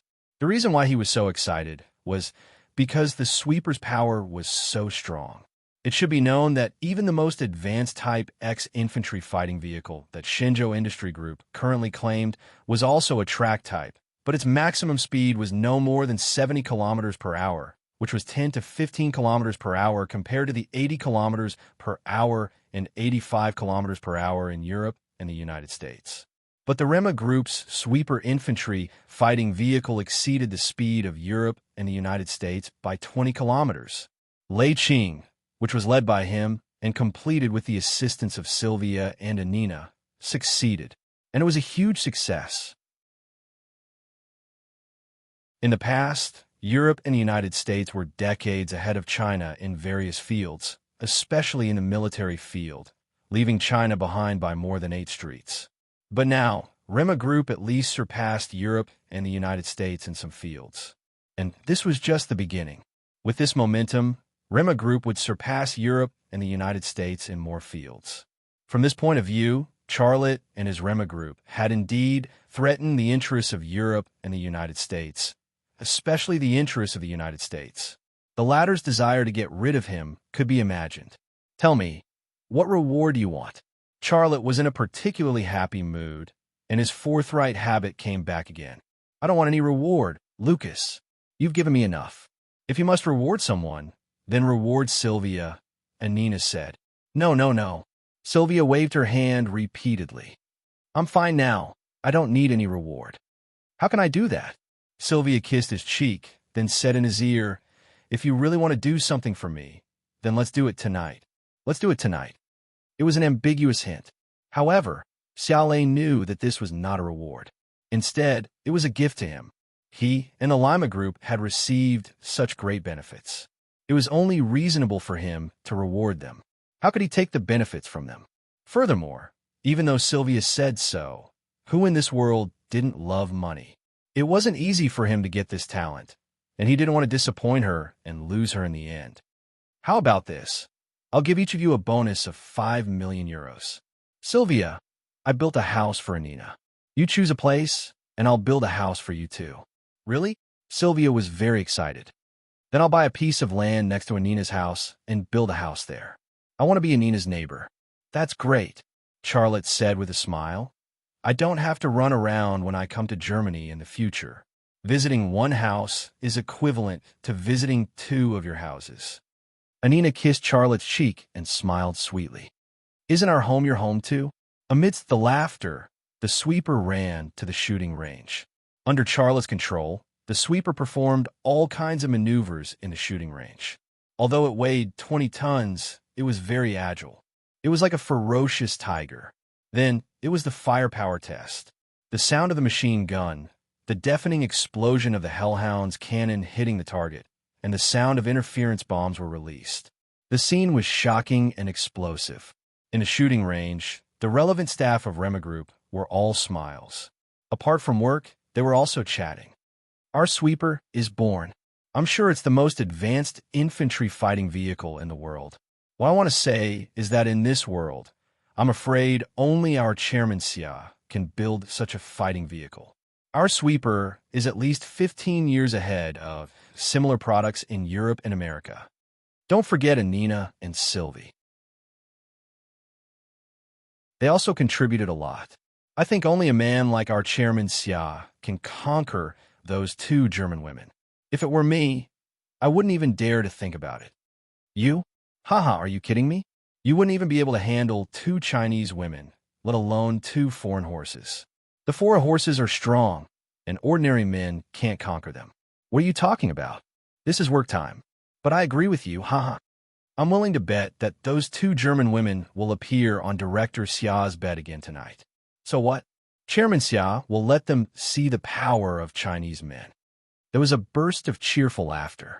The test for the sweeper was not over until 4 o'clock in the afternoon. Chairman Xia. Yelena's voice came from the communicator. You and Song are here again. They said they are waiting for you in your office. Do you want to see them? Charlotte said, I'll come over right away. After ending the call, he said to Anina and Sylvie, that's all for today's test. We'll continue tomorrow. You guys go back and rest first. All right then, we'll wait for you at home. Sylvie and Anina kissed Charlotte's cheeks at the same time. The two women kissed the same man's cheeks at the same time and said ambiguous words. The scene was warm and harmonious. It was really enviable. In the office building of the Thunder Horse military factory, Yu Shanha looked in the direction of the shooting range. There was no expression on his face, and he was as cold as a stone.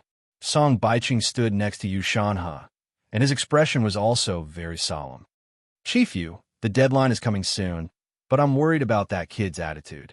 I talked to him last night, and I think... Yu Shanha interrupted him. He doesn't agree? I'll make him agree. Who's he think he's going against?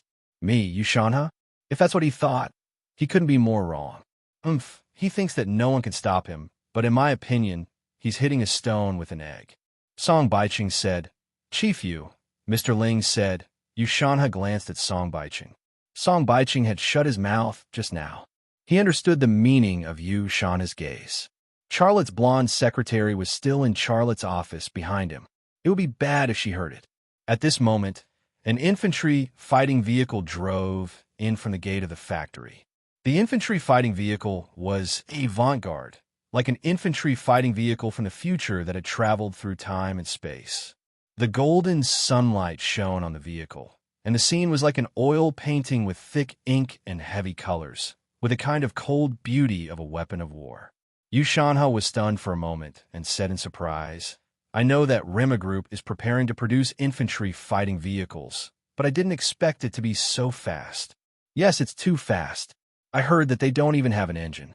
How long has it been? They already have a fighting vehicle. If they continue to develop at this speed, it will be terrible. Yu Shanha's brows furrowed. He represented the interests of domestic military enterprises, and his purpose was to suppress Charlotte and Rema Group.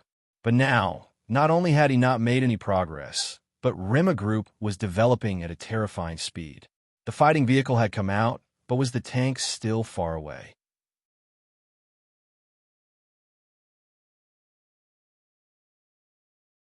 Chapter 760. The scavenger IFV rushed over at high speed, leaving faint tracks on the asphalt road. It then stopped in the open space in front of the office building and made a 360-degree turn. The engine roared, and the diesel smoke rose with the wind. Even Yu Shanha and Song Baiqing, who were standing on the top floor, could smell it. For Yu Shanha and Song Baiqing, they had smelled a lot of gasoline and diesel burning, but the diesel smell coming from the scavenger IFV was the most unpleasant. Was he showing off? Boring. The scavenger IFV stopped, and Charlotte opened the top cover and climbed out of the driver's seat. He looked up at Yu Shanha and Song Baiqing, waved, and greeted them with a smile. "Hello, Chief Yu." Yu Shanha forced a smile at the corner of his mouth. "You really know how to play. Don't need to tell you that Comrade Charlotte has worked hard?" Charlotte spread his hands and entered the office building. Entering the stairwell, Charlotte dialed Fan's number. "Beep, beep, beep, beep. The number you have dialed is powered off. Please try again later." Charlotte frowned. Last night, Fan told him that she would take care of this matter and that he didn't have to worry. She made a solemn vow, but it was already 4:20. Not only did Fan not take the initiative to call, but she also turned off her phone. Could it be that the promise she made last night was fake? Did she just want a chance to get pregnant? Thinking of this, Xia Lei couldn't help but shake his head. Even he himself didn't believe this hypothesis, because it was impossible for Fan to betray him. They were on the same boat, and they were strong when they worked together, but weak when they broke up. What's more, how could she get pregnant in one night? And even if there was such a coincidence, if he didn't use the anti-antidote, she couldn't have harmed the father of the child in her belly, right?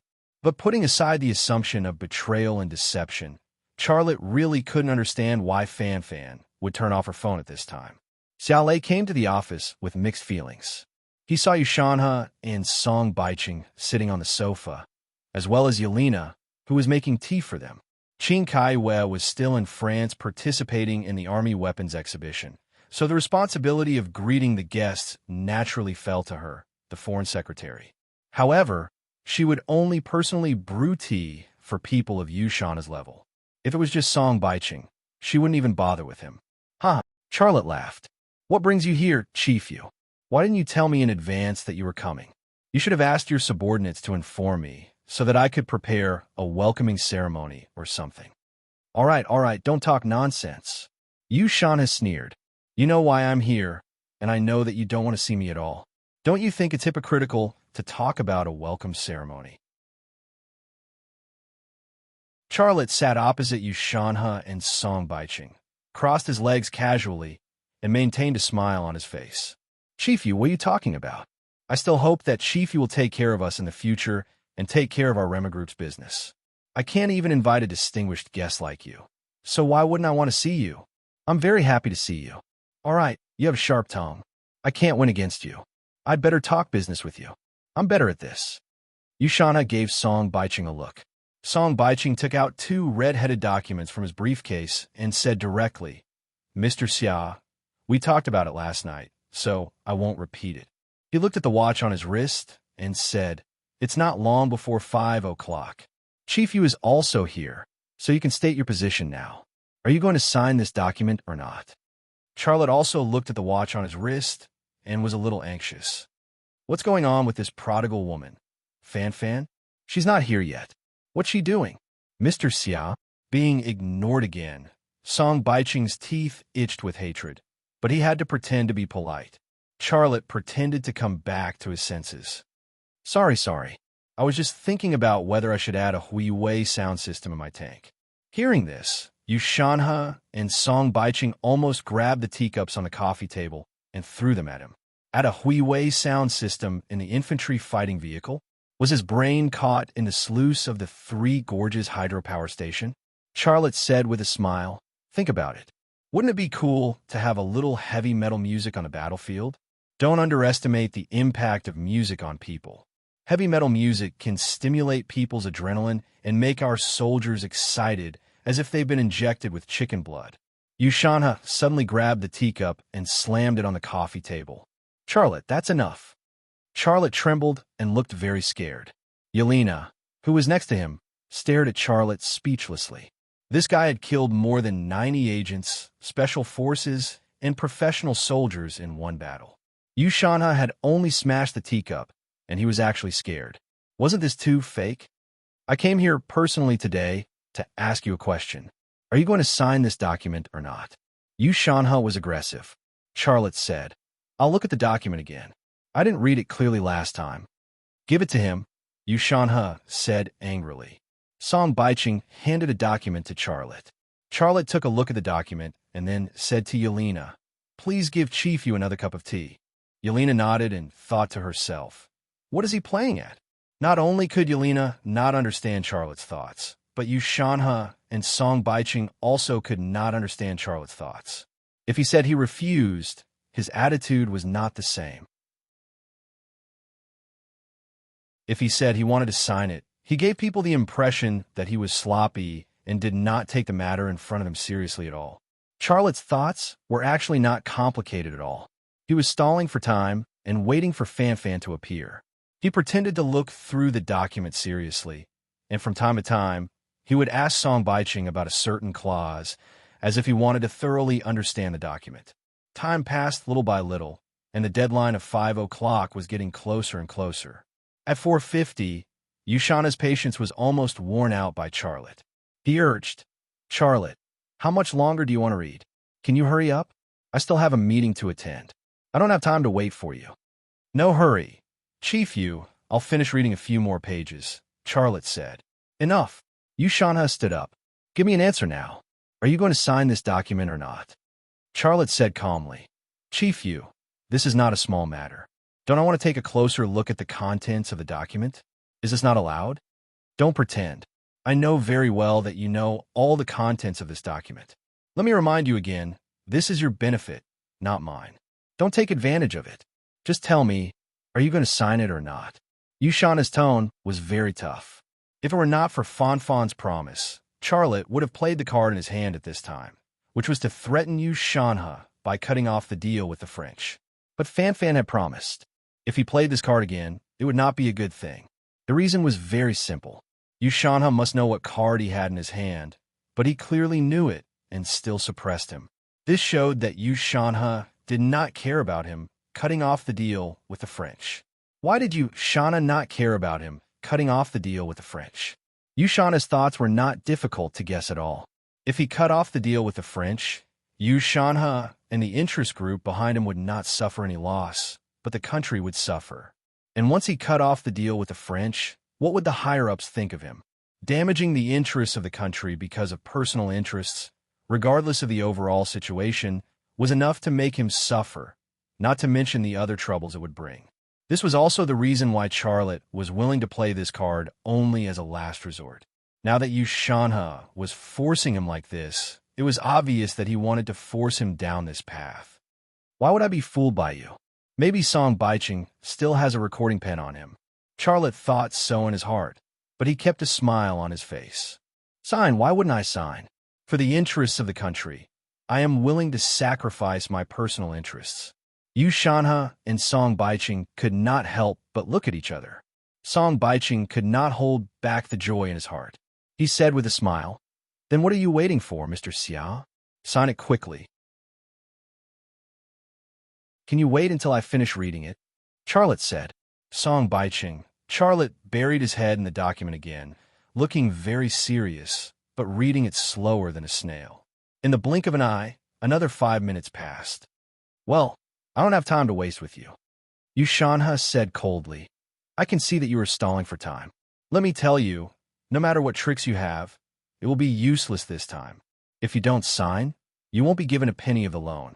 In addition, your loans are all loans with preferential policies, and the interest is very low. I have already talked to the leaders of the bank today, and the bank said that this is not in line with the rules. From tomorrow onwards, your loan interest rate will return to the market rate." This was the trump card in Yushana's hand. Charlotte's eyebrows suddenly frowned. If more than 20 billion yuan of loans were to return to the market rate, the interest of commercial loans would be frighteningly high. Just the repayment of interest could slow down the pace of Rema Group's development. Song Baiching sneered and said, "Mr. Xia, there are only 4 minutes left before the last time limit. When did you become like a woman? Isn't it just a decision to sign or not to sign? Can't you just say it out loud?" Charlotte had a headache. "Can I sign it tomorrow? I still have to ask my lawyer. I'm not familiar with the law. I'll take it that you don't want to sign it. Let's go." Yushana strode away. Charlotte didn't say anything to stop him, but he was secretly cursing the prodigal woman in his heart. "You stood me up. If you don't give me a satisfactory explanation, I'll spank your ass." Song Baiching grabbed the briefcase and snatched the document from Charlotte's hand as he walked past Charlotte. "Humph! Refusing a toast only to drink a forfeit. Who do you think you are? Just wait and cry." But at this moment, Yushana, who had just walked to the door, stopped, and Song Baiqing, who was following closely behind, also stopped. Xia Lei looked over, and a slender figure immediately entered his line of sight.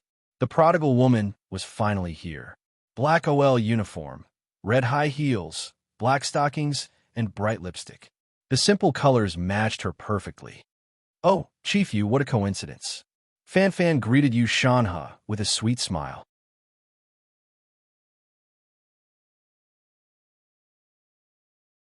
Chapter 761.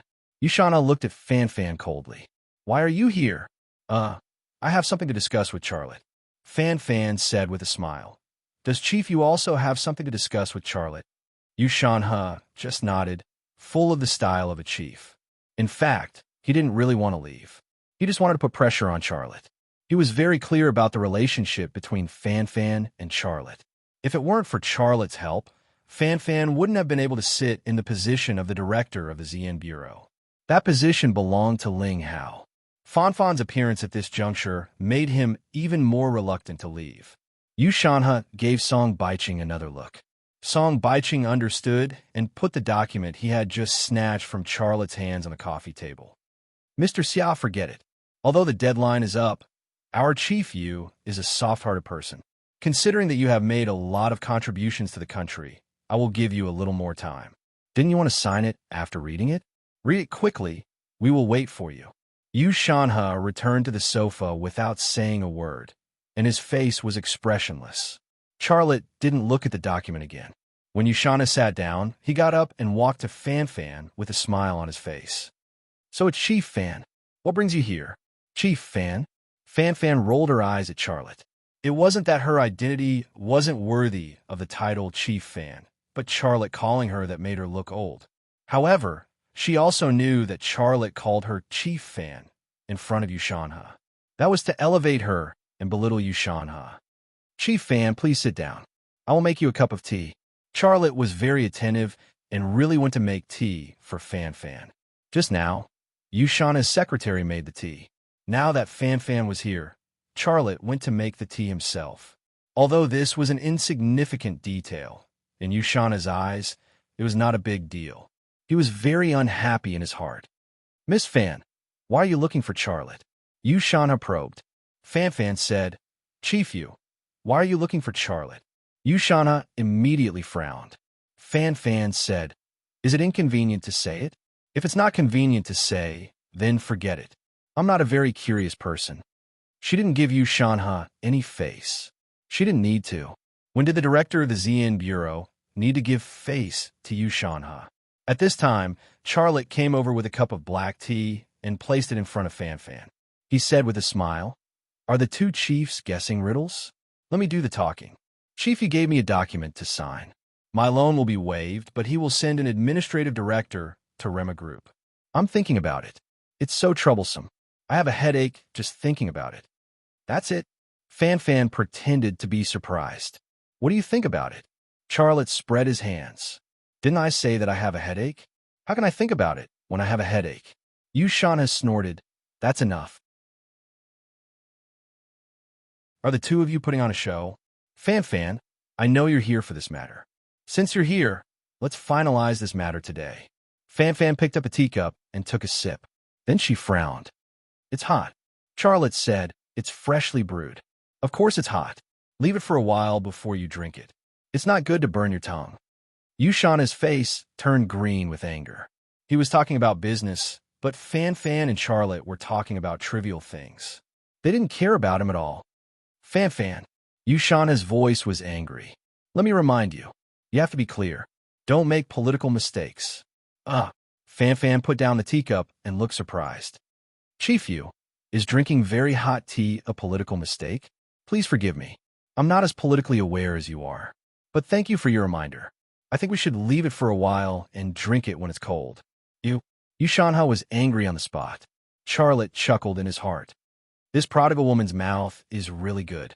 She doesn't even use a dirty word when she insults people. Don't mess with women. It's true. Song Baiqing interrupted and said, "Fan Fan, how can you say that?"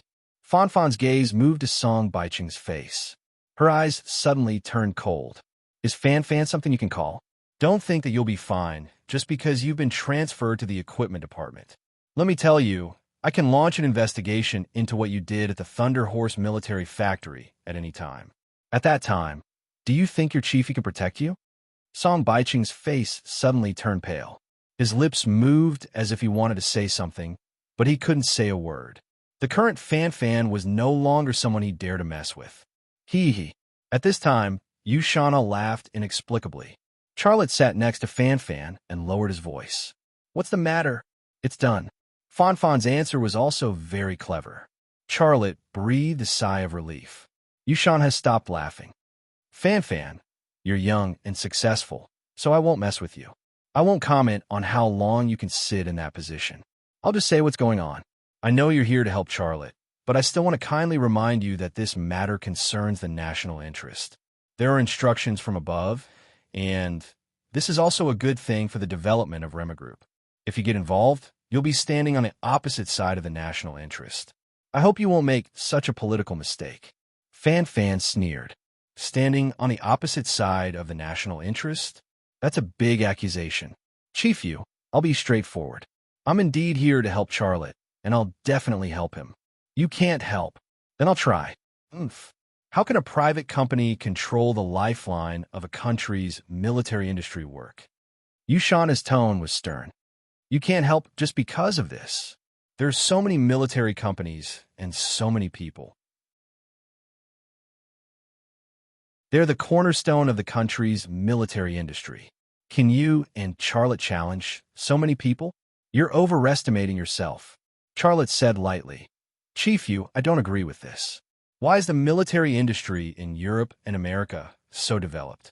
Germany's Rheinmetall is a private company, and so is America's Lockheed Martin Corporation.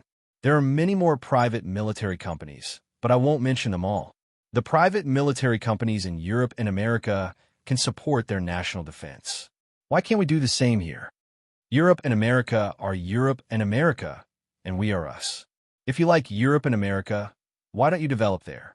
I think it's not that you don't want to go, but that you can't develop there. You enjoy the resources given to you by the country, but your mind is full of your own interests. This won't work. It's wrong and must be corrected. That's enough. Charlotte snorted coldly. Chief Yu, I see it very clearly. There's no other reason for this matter. There's only one reason. I've affected the interests of some people, right? Some people are afraid that Rema Group will develop and squeeze them out of the market, right? I think it's not that I'm full of my own interests, but that some people are full of their own interests and put the interests of the country at the back of their minds. You're presumptuous. Yushana couldn't suppress his anger and slammed the coffee table. With a bang, the coffee table shook. Without waiting for the coffee table to stop, Xiaolei suddenly slammed his palm on the coffee table.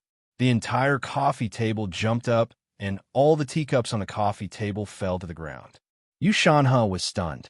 This wasn't because he was frightened by Charlotte, but because he found it unbelievable. When had a private business owner dared to slap the table in front of him? No, Xiaolei was the first to do so. Song Baiching pointed at Charlotte. You actually dared. Charlotte interrupted Song Baiching. Why wouldn't I dare? This is my coffee table. Your owner slapped it without my permission. Why can't I?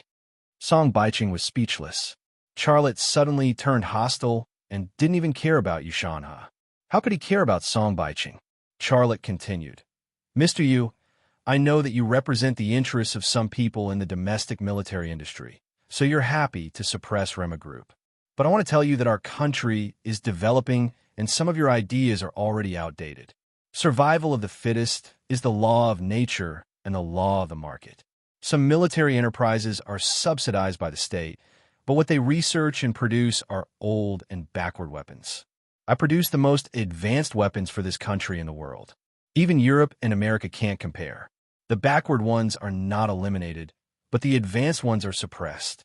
What are your intentions? Don't tell me that it's for the national interest. It's disgusting. Let me tell you, Rema Group is in the best interest of the country to become bigger and stronger. You can't suppress me based on this. You'd better stop while it's still early. Well, boy, you've got guts. Yushana got up and pointed at Charlotte's nose. I'm also telling you that the bank will raise your loan interest to the highest interest rate in the market. You can slowly pay back your loan. Also, don't think that everything will be fine after you pay back the loan. As long as I'm still in this position, you and your Rima group won't be at peace. Charlotte said disdainfully. If you have the guts not to buy my weapon, see if I can sell it all. Then let's wait and see. Yushanha walked out angrily. Wait. Fan suddenly stopped Yushanha. Chief Yu, didn't you just ask me what I'm doing here? I remember now. I'll tell you now. Yushanha looked back at Fan with a gloomy face. Fan opened her briefcase, then took out a red-headed document from the briefcase and handed it to Charlotte. I've already talked to the higher-ups. They also think that fully supporting Rema Group is in the best interest of the country. Our country doesn't have a world-class military enterprise like Rheinmetall or Lockheed Martin Corporation. The higher-ups asked me to pass on a message to you. Work hard and strive to develop Rema Group into a world-class military enterprise that can rival or even surpass Rheinmetall and Lockheed Martin Corporation. Win glory for the country and work for the country. Charlotte smiled. Please rest assured, Chief Fan. I promise to complete the task. Fan rolled her eyes at Charlotte. Don't talk nonsense with me. Let me tell you, the higher-ups have allocated a special reward fund for you. The amount is just enough for you to repay the loan. Hurry up and find the bank to settle the matter. Otherwise, the interest will be in vain. Then, she looked at Yushanha. Chief Yu, this is what I came to talk to Charlotte about. Do you understand now? Oomph. You're very good. Yushanha was furious. He pointed at Fan and turned to leave. He had lost face in this place and didn't want to stay for another second. Song Baiqing picked up the document again and left dejectedly. Yelena also left. Charlotte looked at the document in his hand and asked curiously, How did you get this reward fund? Fan smiled and said, Acting cute. Don't you think I'm cute? Charlotte. Of course, this wasn't true. However, he was also very clear that Yushanha could use his power to suppress him and even get the bank to raise his loan interest rate. Fan also had a channel to get this reward fund. The so-called higher-ups were actually a very broad concept. Some people didn't support it, and some people did. The game of interest could be as small as a family or a village, or as large as a country's temple. Whether it was in the East or the West, it was all the same. One last question. Why is your phone turned off? Aya. Fan looked very confused. Is my phone still turned off? I remember. I turned it off before I went to see the higher-ups. I forgot to turn it on when I came to you. Slap. Charlotte slapped her, and Fan's big white ball suddenly rippled. The feeling of slapping the Xian bureau chiefs, but was really not something that could be experienced by slapping other women's, but...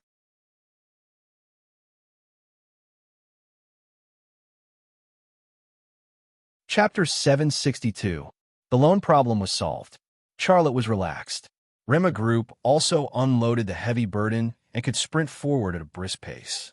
The scavenger IFV also passed one test after another, and the data of each test was better than the international similar products.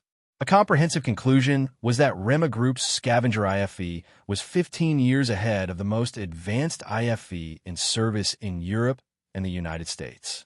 This was a very amazing conclusion. Many people couldn't believe it, but the fact was the fact. Charlotte applied for patents on various technologies of the scavenger IFV and obtained more than 100 patents. Especially the core components processed by the Thunder Dragon Intelligent Machine tool, Lei Qing, which had various optimized designs, had become the world's most advanced tank engine. The scavenger IFV was 15 years ahead of similar products in Europe and the United States. Its role was very important and irreplaceable. As soon as the scavenger IFV completed the test, Charlotte was ready to send it to France to participate in the Villepinte International Army Weapons Exhibition. This year's Villepinte International Army Weapons Exhibition was over, and the next one would be held in 2 years. Charlotte was not willing to wait for another 2 years. The world's best tank, of course, had to appear in the world's largest army weapons exhibition and get the praise and territory that should belong to it. During this sensitive period, Charlotte couldn't go to France, but he sent Ryu Yeongnam. With Ryu Yeongnam and Qing Kai were responsible for the appearance of the scavenger IFV, He was not worried at all that there would be any mistakes in this matter. At the Capital International Airport, the scavenger IFV slowly drove into the cabin of the military transport plane. Next to the Yin-20 military transport plane, Xia Shui pulled Ryu Yungnam's hand and was reluctant to let go. Ryu Yungnam said with some embarrassment, "Don't be like this. Be obedient. Elder brother is still next to us. If he sees it, he will laugh at us." Charlotte had actually been watching. In his eyes, Xia Shui and Ryu Yungnam were a very compatible couple. His sister could find her other half in a good home. He was very happy. "When you go to France, wear more clothes. Don't catch a cold," Xia Shui exhorted. Charlotte couldn't help but burst out laughing. "Xiao Shui, can you not be so mushy? I don't know how Masato feels, but I'm already covered in goosebumps." Xia Shui glared at Charlotte. "Brother, if you say it again, I will ignore you." Charlotte snorted disdainfully. Such a threat was meaningless to him. "All right, I'm leaving," Ryu Yungnam said, his face already red. "Kiss me." Xia Shui raised her neck slightly, and the sun shone on her face. Her face was bright and beautiful. Ryu Yungnam squinted at Charlotte, feeling extremely awkward. No matter how thick-skinned Charlotte was, he was too embarrassed to continue watching. He turned around. "Kiss or not?" Xia Shui said coquettishly, "No, don't kiss me in the future." This was a very severe punishment. Ryu Yungnam didn't dare to have any hesitation. He hugged Xia Shui's neck and kissed her cherry lips. Xia Shui moaned, and her whole body softened in Ryu Yungnam's arms. A minute passed. The scene of the two kissing was too beautiful. He couldn't bear to look at it. And cough. Charlotte really couldn't stand it. All right. Are you guys done?" The lovers who were kissing then separated. Xia Shui's face was red, and so was Ryu Yungnam's face. "Brother, I'm leaving," Ryu Yungnam said to Charlotte. Charlotte nodded. "Go and do your job. When you come back, I will pick a good day for you." "Brother, I won't marry," Xia Shui said. Charlotte smiled and said, "When I said I'll pick a good day for you, does it mean I'll let you get married?" "Really? Do you want to get married that badly?" "I mean to let Masahiro's parents meet with his father, and then pick a day for you to get engaged." I'm ignoring you." Xia Shui suddenly pouted. "Ha ha ha ha." Charlotte laughed and bent over her. Xia Shui rushed over, and Yang Qi punched Charlotte with her fist. Charlotte ran away, and the track was filled with his laughter. One day later, Villepinte International Exhibition Center in Paris, France. A large group of reporters, executives, and engineers from European and American military enterprises and businessmen from all over the world flocked to the exhibition hall of Rema Group. At the beginning of this International Army Weapons exhibition, many people were laughing at Rema Group for only having 3 kinds of light weapons to participate in the exhibition. But before it was over, Rema Group shipped their own tank. For the Western media and Western military enterprises, this was no longer a matter of a tank coming to the exhibition. This was a provocation for them, a signal sent by Rema Group to them. The wolf is coming. The Sweeper infantry fighting vehicle was parked in the center of the exhibition hall. Its shape was sci-fi, and its aura was strong. It gave people a cold feeling. But this wasn't what was really eye-catching. What was really eye-catching and surprising was the introduction about it. At a speed of 100 kilometers per hour, it was equipped with a 30mm machine gun developed and manufactured by Rema Group, fixed Hellhound artillery, heavy machine guns, reactive armor, and defense systems. Whether it was speed, firepower, or defense, its various indexes were better than the infantry fighting vehicles in service in Europe and the United States. A question also emerged in front of the Western media and visitors. How could China, which lagged behind Europe and the United States in all fields, produce an infantry fighting vehicle that surpassed Europe and the United States? It was important to know that building a tank was not the same as making a gun. Making a gun was nothing more than the production of parts and mechanical design, but building a tank required hundreds of thousands of technologies, especially engine technology, fire control system, and defense system. So far, China couldn't even produce a decent car engine. How could they produce such advanced tank engines? No one could understand this problem, and no one was willing to accept this fact. How is this possible? In the crowd, Mark Amin's face was full of disbelief. I estimate that it will take at least a year for Rema Group's infantry fighting vehicle to come off the production line. Even if they can produce infantry fighting vehicles, their overall performance will be at least 20 years behind us. But looking at the overall performance of this infantry fighting vehicle, they actually surpassed us by at least 15 years. Isn't this a joke? I don't know about other things, but they can't make the tank engine. Is it an imported tank engine from Russia? A senior engineer from Rheinmetall said. Or Ukraine? According to the information I received, Rema Group's tank engine did import some parts from Russia and Ukraine, but not all of them. Only some basic parts. In addition, Rema Group also purchased some parts from the domestic processing market in China. The core parts are produced by Rema Group themselves. A woman's voice sounded.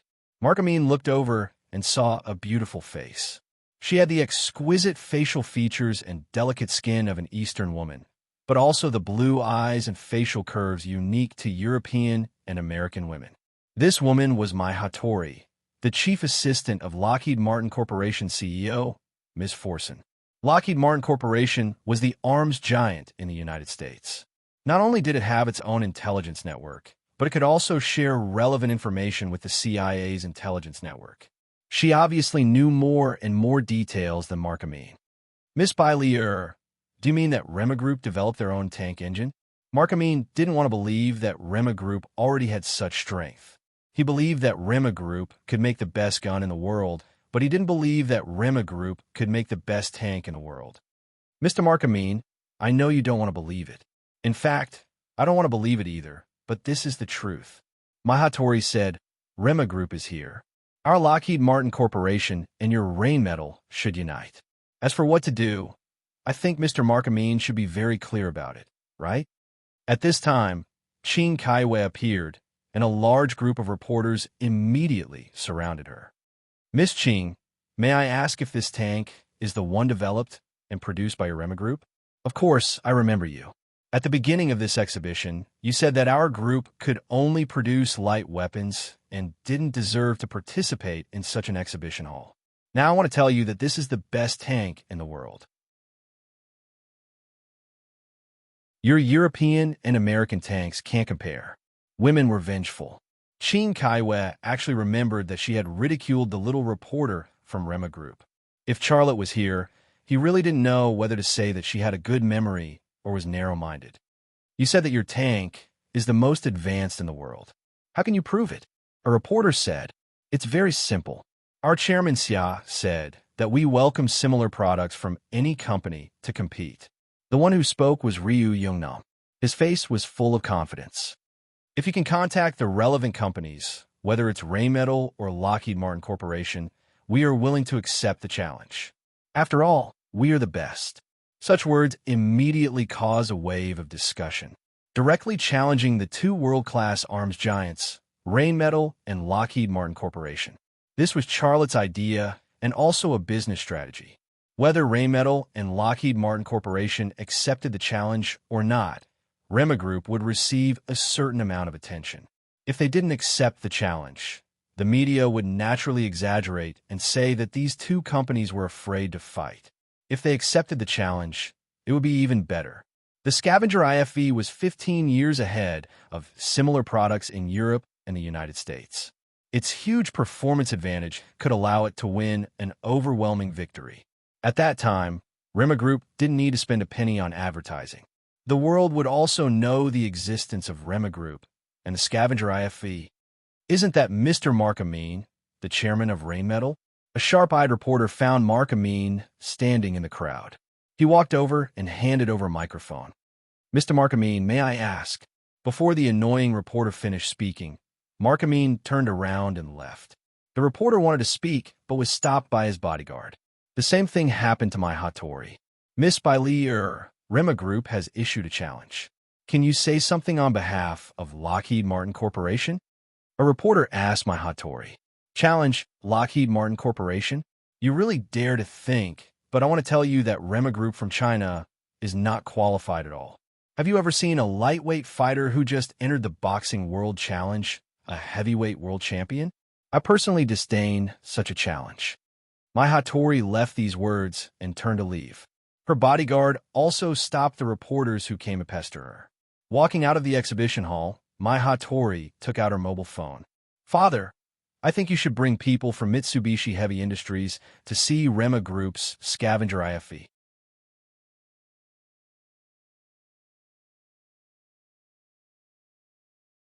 Chapter 763.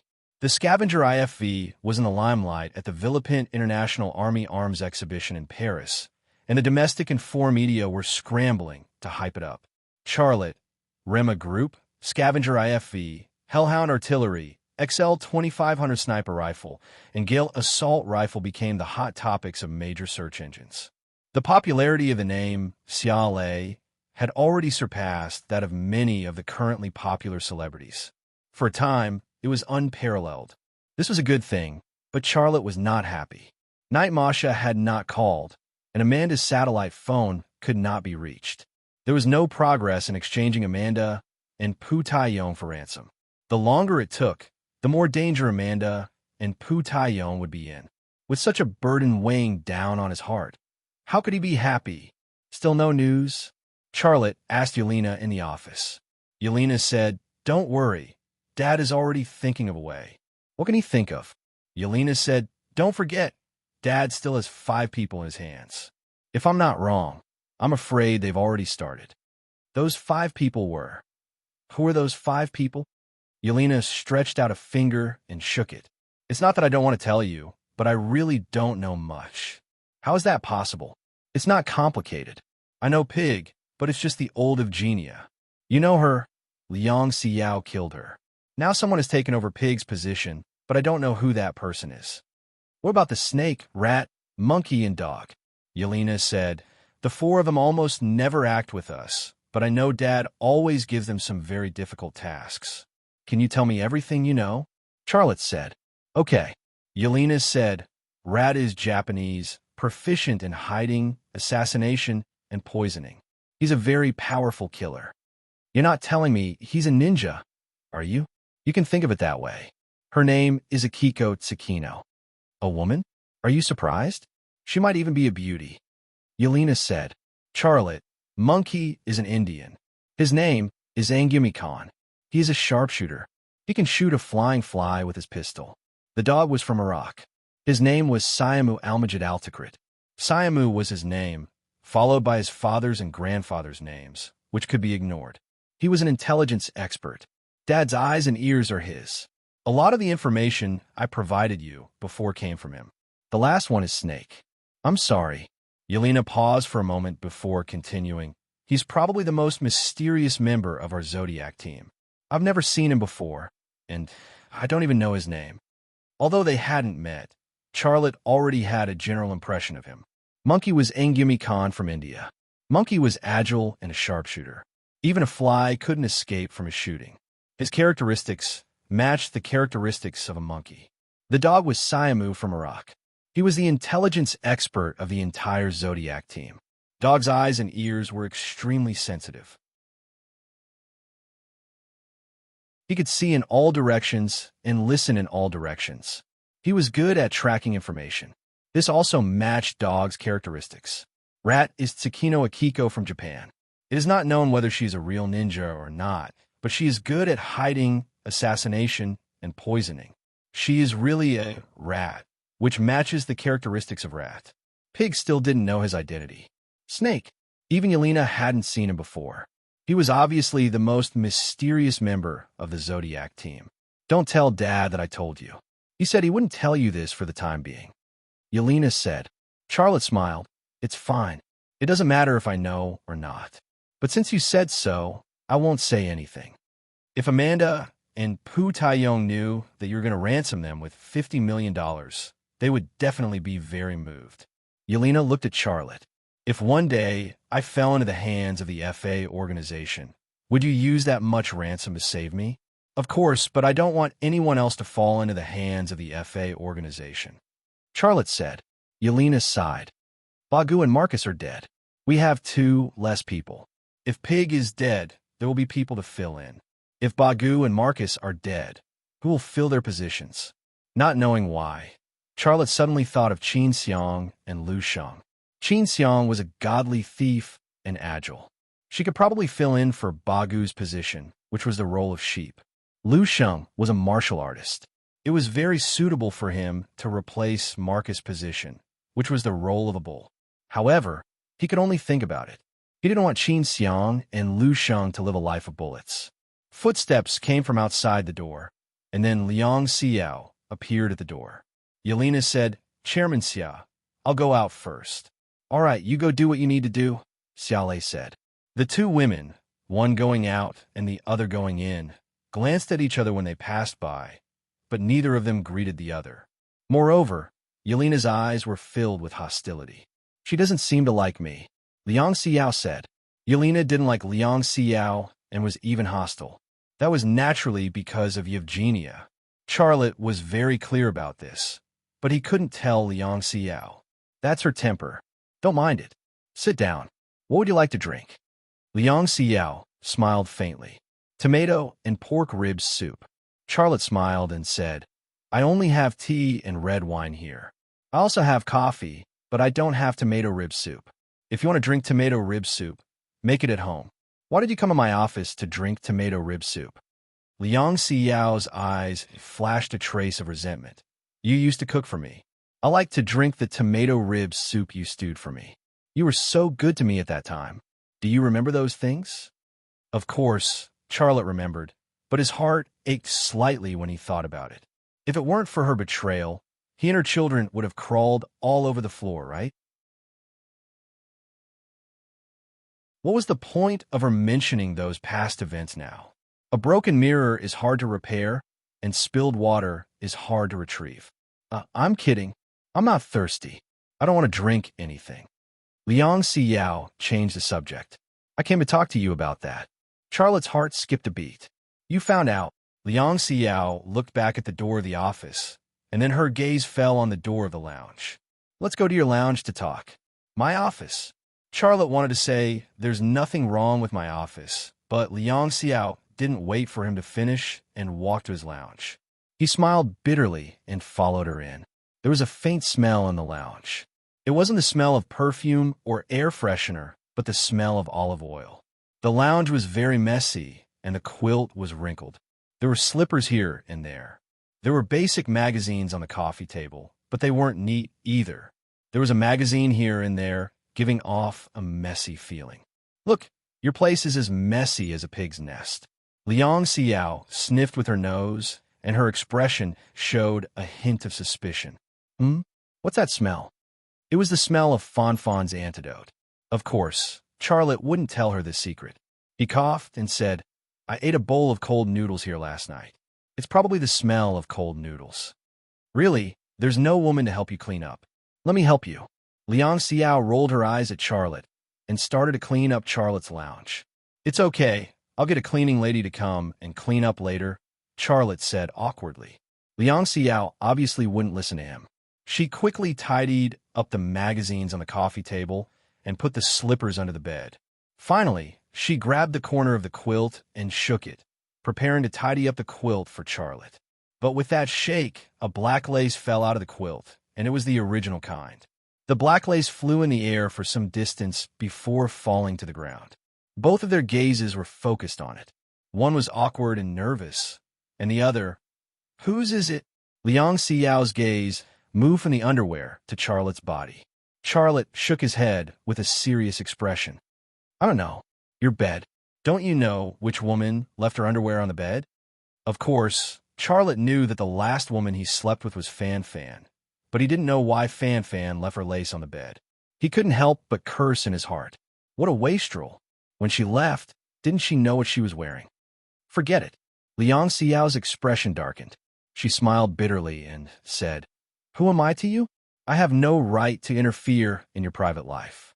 Charlotte didn't know what to say. "Forget it. Since you don't know who it belongs to, I'll throw it away for you." Liang Xiao went to pick up the black lace. Charlotte suddenly thought of something. He rushed forward, grabbed the black lace, and threw it out of the window. If Liang Xiao took it away, There was a 70% chance that she would do a DNA test on the black lace. If she found out that the underwear belonged to Fan Fan, it would be a headache. You? Liang Xiao glared at Charlotte. Xiao Lei shrugged. Can't you just throw it away and be done with it? Let's get down to business. What did you find? At this moment, Qin Xiang's voice suddenly came from downstairs. Who? Who the F asterisk CK? Who threw this thing in my head? Come out. I promise I won't beat you to death. Charlotte, Liang Xiao wanted to laugh, but the corners of her mouth were full of bitterness and sadness. She was silent for a moment before saying, I found some clues. What clues did you find? I don't believe that the Tang family betrayed you and Tang Yuyan, and I don't believe that it was the people around you who betrayed you. If you die, who will benefit the most? The Tang family wants you and Tang Yuyan to get married. It's obviously not in their interest to betray you and let you die. I don't need to doubt the people around you. I trust them completely, and your death will not benefit them at all. So, whoever benefits the most from this matter is the most suspicious.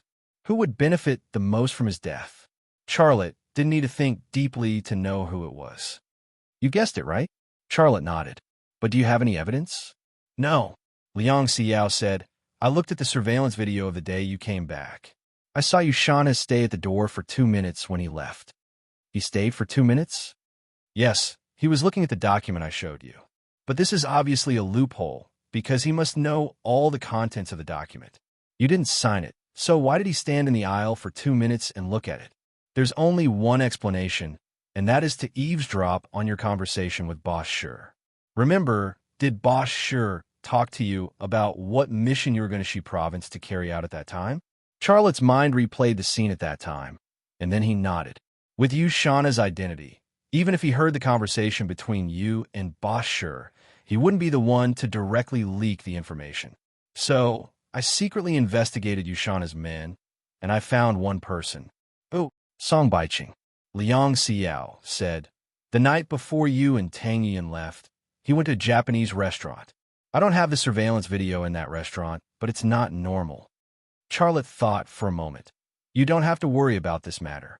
It's okay if it's Song Baiqing, but if it's Ling Hao and Yu Shanhe, you can't afford to offend either of them. Let me deal with this matter. You care about me? Liang Xiao looked at Charlotte affectionately. Did the woman's black lace affect her? Not at all. Charlotte was silent. He could design the world's most advanced chariot, but he couldn't design an ideal love life.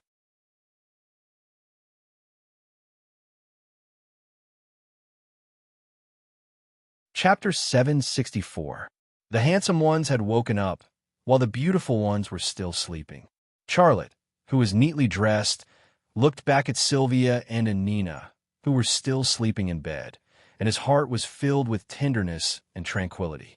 For Lei Qing of the Rema group, they had been really exhausted. Let them have good rest. Recalling the passionate and absurd experience of the previous night, he felt a trace of pride in his heart. In the past, he had to work very hard to deal with the 2 German women, and he was always exhausted. But now he could do it with ease. His previous conjecture about his ability evolving had become a fact, but he still felt quite speechless. Walking out of Sylvia and Anina's room, Charlotte saw his father, Xia Changhe, who was feeding the koi fish by the pond. He walked over and called out, Dad. Xia Changhe nodded. Are you going to the company? Charlotte said, Yes, I got some artificial intelligence technology from the Japanese. It's not convenient for me to go out for a while, so I can sort out those things and see if they can be used in our production. Have you ever thought that the more advanced the weapons you make, the more the Americans and the Japanese will want to get rid of you? The West and Japan have imposed a technology blockade on China for decades, and this blockade has not been lifted until now, but you have disrupted their layout and messed up their entire plan. You are playing the role of a spoiler, and you are destroying their strategic interests. If you continue on this path, you will face more and more challenges. Is this really what you want? Charlotte smiled. Dad, what are you trying to say? You know what I'm talking about, said Xia Changhe. I know that because of me, you live a poor life for a while. But now you have tens of billions of yuan, and the money you earn is more than we can spend in several lifetimes. Have you never considered stopping? Stopping? If I can get peace and safety by withdrawing now, I will consider it. However, you know very well what they want. So even if I don't develop in the military field, the Americans will not let me go, and neither will the FA organization. If I stop now, I won't be able to exchange for peace, nor will I be able to exchange for peace. I will only cripple my own martial arts. Xia Changhe remained silent. Charlotte said again, Dad, life is only a few decades or 100 years. You can live a life of luxury, but you can also live a life of plain tea and plain food. I don't care how much money I make, and I don't care how many years I can live in peace. Our nation has been bullied by the West for centuries. This land is soaked with blood and humiliation. Are we Chinese still discriminated against when we travel? I'm not an extreme patriotic youth, but I have the ability, and I want to do something for this country and people. If I did nothing, I would be wasting my talents. When I'm old and can't do anything, I'll definitely regret it. Xiaochang aside, I didn't teach you any patriotic ideas, but you love this country and people so much. Now that you mention it, I feel like I'm getting old, and my courage has shrunk. Perhaps these peaceful and comfortable days have made me timid. Well, no matter what you want to do, I will support you. Dad, why did you suddenly think of persuading me to stop? What happened? Charlotte was a little confused. Xia Changhe smiled bitterly. Nothing can be hidden from you, boy. I already know who sold you and Tang Yin out. Charlotte was stunned for a moment. Who? Yushana's man, a guy named Song Baiqing. Although it was Song Baiqing who did it, he must have been instructed by Song Baiqing or Ling Hao. Charlotte felt strange in his heart. Liang Xiao told me the same thing, but because there was no evidence, I didn't tell him. How'd he know? Yushanhe is a big shot. The better you do in the military industry in the country, the more people's interests will suffer. They can't tolerate you. There are strong enemies on the outside and troubles on the inside. Our Xiao family is not a big family. We are weak, and we only have you to support us. You can imagine the pressure you have to face.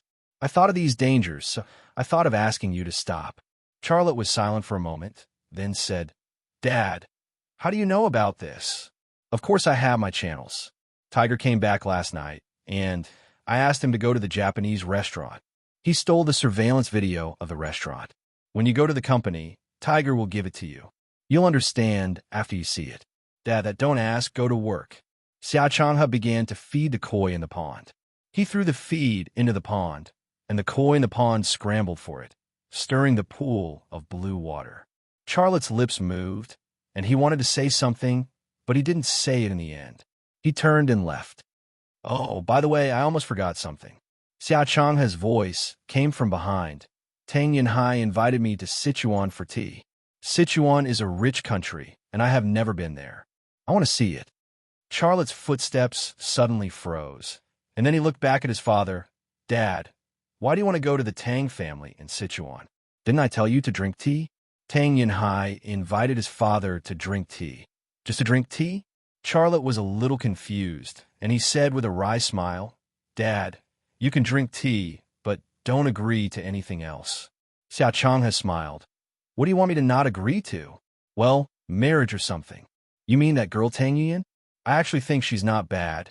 She's well-educated, smart, and also from a prestigious family. You're not young anymore. You can't always not get married. If you don't get married, how can I hold a grandson? You've earned so much money. Who are you going to keep it for? Charity? The more Xia Changhe said, the angrier he got. He suddenly grabbed a handful of fish feed and threw it at Charlotte. Charlotte jumped away, turned around and ran. Dad, I've told you, you can't agree. If you agree, you find a way to solve it yourself. Whoosh! Another handful of fish feed flew out from Xia Changhe's hand. Brat, do you want to piss me off? You're my only son, and if you don't agree, where can I find another son? Charlotte has already run out of sight. Xia Changhe sighed. There was no parent in the world who did not worry about their children's marriage. Even a secret agent father like him was no exception. Ring, ring, ring. Ring, ring, ring. His phone suddenly rang. Xia Changhe took out his phone and answered the call with a smile on his face. Oh, Elder Tang, my flight in the afternoon. Yu Yin is coming to pick me up? How can I accept that? All right. Goodbye. Charlotte did not know about this phone call. Walking to the entrance of the Thunder Horse Army factory, Charlotte saw Erdamu in the guardroom. He walked in. "How's the matter at home?" "It's all taken care of." Erdamu handed a USB to Charlotte and lowered his voice. "This is the surveillance video from the Japanese restaurant. They removed the hard drive and locked it in the safe. It took me a lot of effort to get it." Charlotte just nodded and left. Arriving at the office, Charlotte used the computer to open the video file in the USB. In the video, Song Baicheng was sitting in a private room, enjoying Japanese cuisine. He was the only one in the private room. A minute later, Song Baicheng got up and left. There was a Japanese yen on a plate in front of him. It was a folded 1,000 yen note. After Song Baicheng left, a woman in a Japanese kimono came to clean up the tableware. She saw the 1,000 yen. She looked back, then picked up a yen and opened it.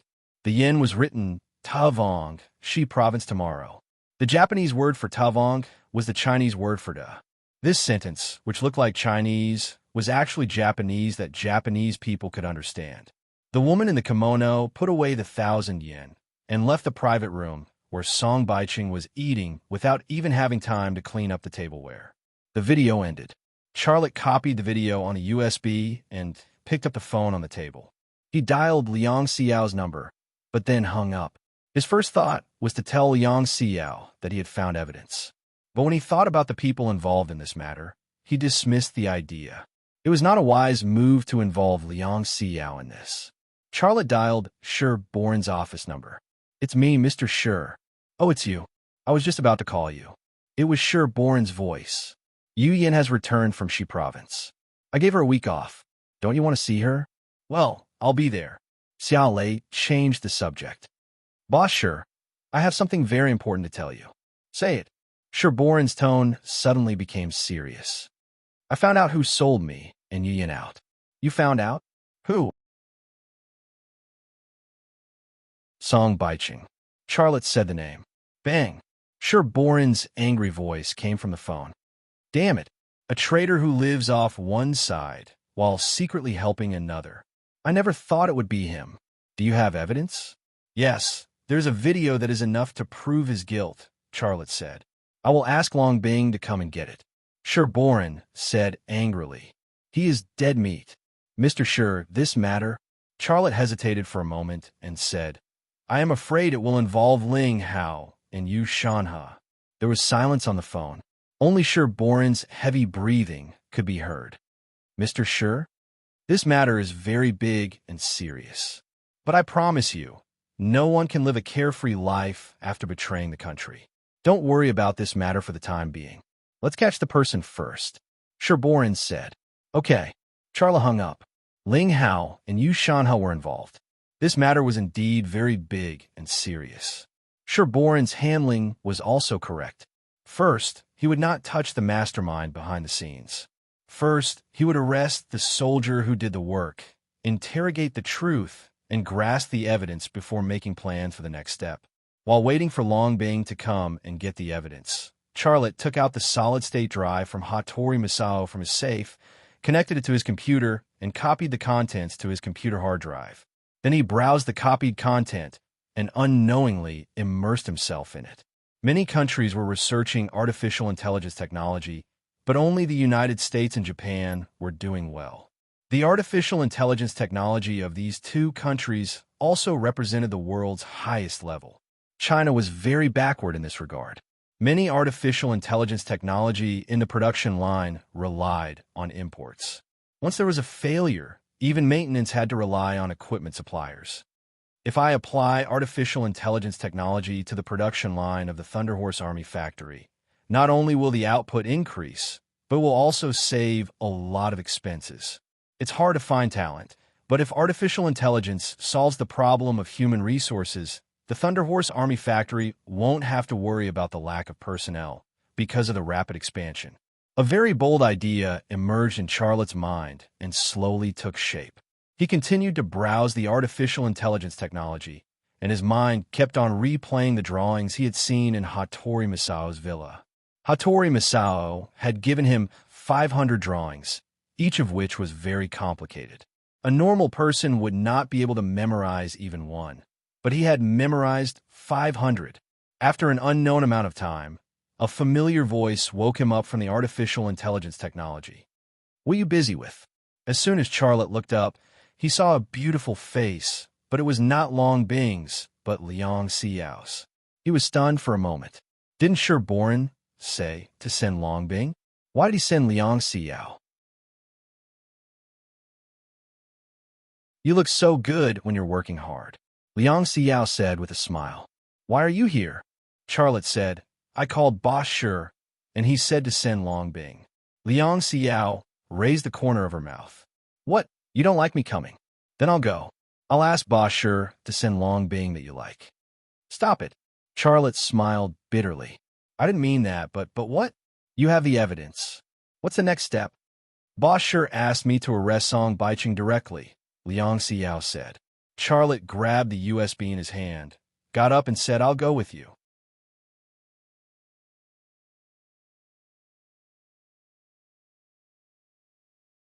Chapter 765.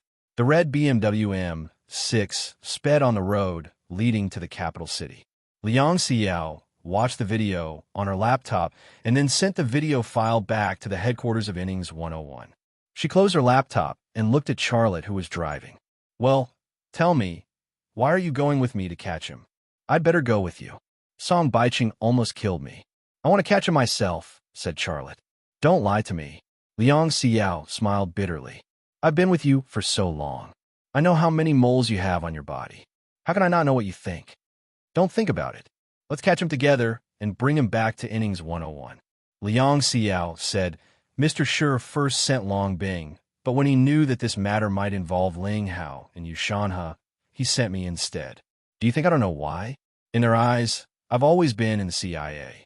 I'm wearing CIA clothes from my coat to my underwear. I could take off my coat, but can I take off my underwear?" What kind of metaphor was this? Catching Song Baiching means starting a war with the forces represented by Ling Hao and Yushanhe. It's very dangerous for anyone to take the first shot. How could Mr. Sher let Long Bing be the cannon fodder? Then I'm the only one going. For them, I'm always an outsider, and an outsider with a disgraceful history. If I catch Song Baiching, I'll bear the brunt of the pressure from the other party. If I can't catch him, or even get killed, it's a good thing for them. Isn't it? Liang Xiao's heart was lonely and sad. Charlotte was silent for a moment before he said, "If you're not happy, you can resign. Come to my company and do anything. You care about me and don't want me to die. That's why you want to catch Song Baiching with me, right?" Charlotte smiled bitterly. That was what he was thinking, but he didn't want to talk about it. "Say something. Answer my question." Liang Xiao really wanted to know the answer. "How can I just watch you put yourself in danger? Even if we're still fellow disciples. How can I not care about you?" Charlotte said. A faint smile appeared on Liang Xiao's lips. "It's enough that you care about me and don't want me to die. It's not that I don't want to work at your company, but I have to stay at 101 innings." "Why?" Charlotte was puzzled. "Back then, you went to Innings 101 for the sake of returning and the part in order. You've already gotten it, so why did you stay there? For you, do you think everyone in 101 innings is Long Bing and Tang Yuyin?" "Charlotte, if I stay in 101 innings, I can also be a mole for you. I might be able to play a big role at a critical moment." Charlotte was stunned for a moment. "Do you mean you want to be a mole for me? Have I not knelt down for you many times?" Those past events flooded his mind, and Charlotte's heart was also filled with melancholy and sadness. The better she was to him now, the worse he felt, and he couldn't face it. "Don't worry." Liang Xiao's hand landed on Charlotte's thigh. "I, Liang Xiao, am not someone who is easy to deal with, and I'm not someone who could be killed by anyone. I'll be fine. I just want you to understand that I came back to China for you, and I stayed in 101 innings for you. As long as you can understand my heart, I'll be satisfied. Why are you still so good to me? I love you. I've always loved you. Is that enough of a reason?" Her hand on his thigh was trembling, and her grip was very tight, as if she wanted to enter Charlotte's body again through her nails and fingers and enter his life. Her grip hurt him a little, but he still remained calm and let her do whatever she wanted. Other than that, what else could he say? Get back together? Thinking of his current messy love life, and his father who was going to sit you on to have tea with Tang and Hai. He couldn't help but have a headache. The atmosphere in the car became awkward, and there was a trace of sadness quietly flowing between the two of them. However, just as Charlotte didn't know how to face Liang Xiao, there was a car in front of him, and he hurriedly stepped on the brakes. The BMW M6 made an emergency stop. His body slid down, and Liang Xiao's body also crashed forward. It was unknown if it was out of instinct or for some other reason, but she reached out to grab him, and this grab just happened to grab onto that thing of his. Charlotte's body suddenly froze, and he forgot to drive. Liang Xiao also froze and forgot to let go. Their eyes met, and the two of them looked very complicated. Beep, beep, beep. The sound of the driver honking came from behind, and there was also the sound of someone cursing. Do you know how to drive? Is driving a BMW that awesome? I'll kill you. The two people in the car came back to their senses. Liang Xiao hurriedly let go of that hand. Her face was only a little red, and she didn't show any excessive shyness. After all, she was too familiar with Charlotte's place. It was just that she hadn't used it for a while, so she felt a little unfamiliar. Charlotte stepped on the accelerator, and the car started again and drove normally.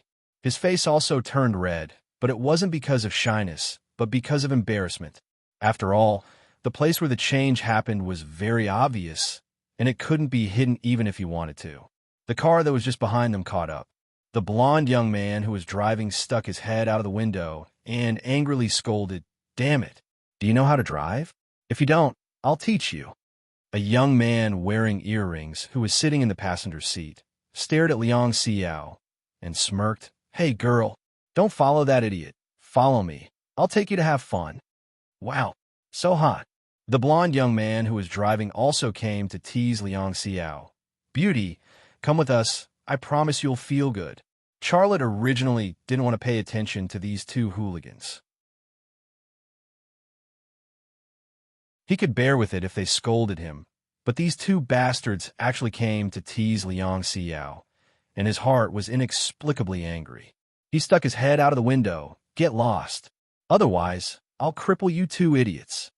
"Oh ho, he actually dares to scold us? Kill him.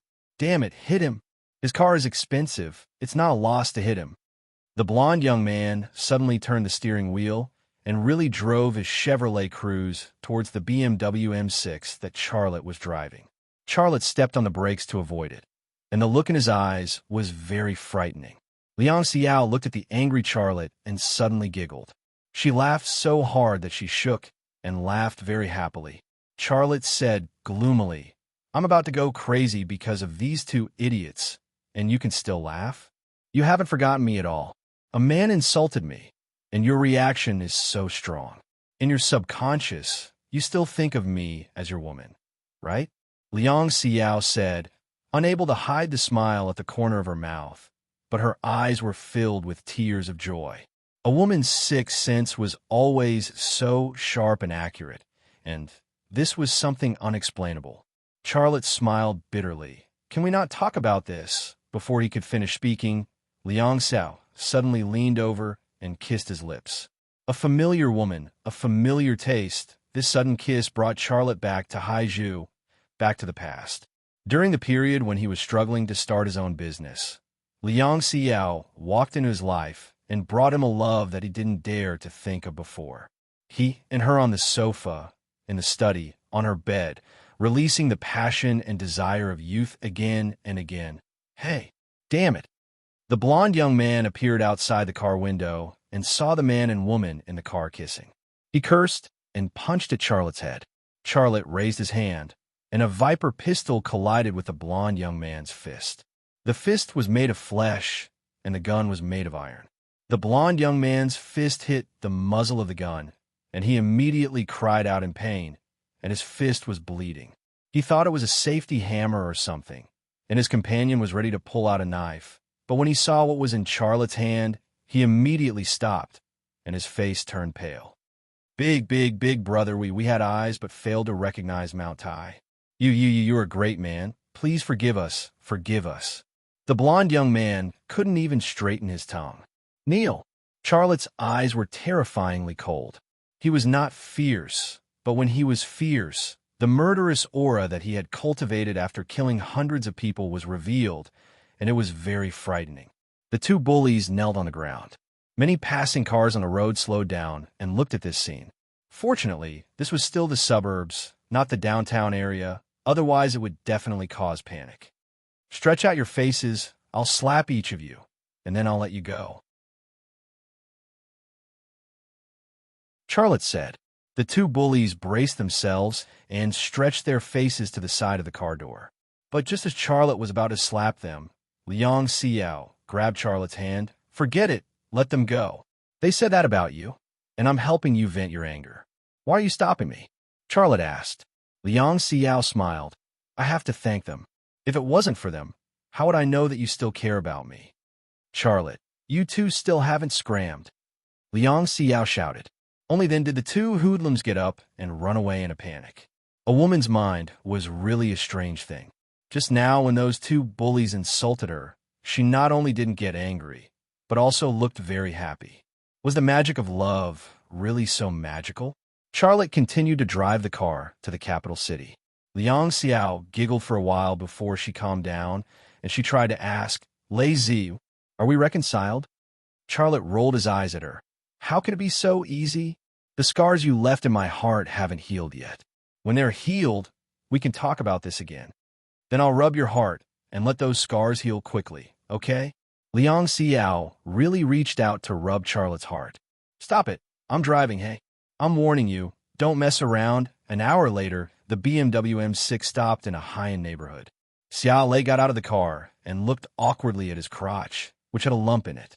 As for the problem of getting back together, he was definitely against it, but that didn't stop his ex-girlfriend from working hard in that direction, which led to the current awkward situation. But he also understood her.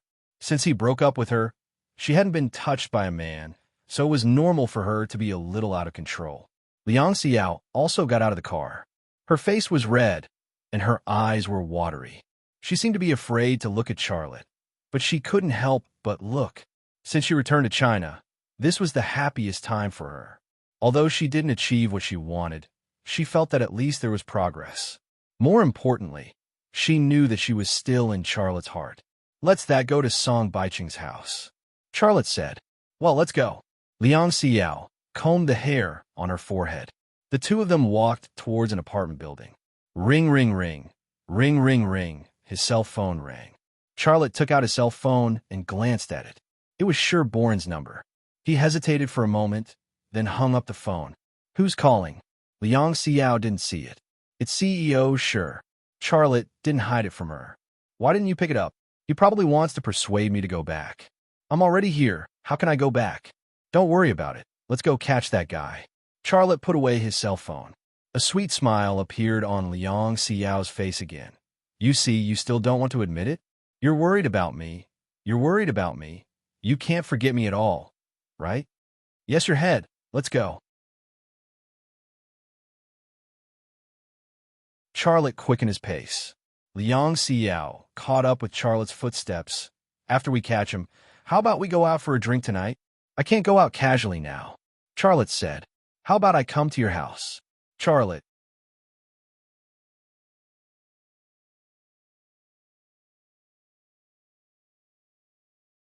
Chapter 766. Song Baiqing's door was closed. When he came to the door, Charlotte's left eye twitched slightly. He used his X-ray vision to observe the situation in the room in advance. There was no one in the living room.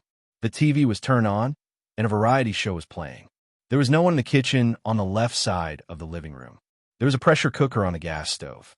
The pressure cooker was steaming, and they didn't know what was simmering. There was a corridor on the right side of the living room, and on the side of the corridor were 3 rooms side by side. The doors of the 3 rooms were also closed. At the end of the corridor was a balcony. The sliding glass door was open, and there was no one on the balcony. Just as Charlotte was about to improve his eyesight to see the interior of the 3 rooms, Liang Xiao had already opened the door with a tool. He has a gun. Be careful. Follow behind me. Liang Xiao also pulled out a pistol and gently pushed the door open.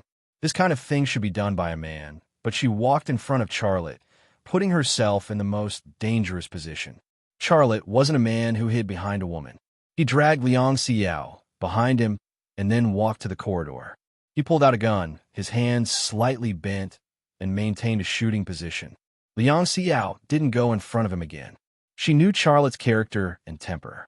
As soon as he reached the first door, Charlotte stopped and put down the gun in his hand. Although he didn't open the door, he had already seen the situation in the room. Song Baiqing was lying motionless on the bed, wearing only a pair of underwear. But he was definitely not asleep because there was no sign of his chest rising and falling. Even if he was asleep, people needed to breathe, and people's chests would rise and fall.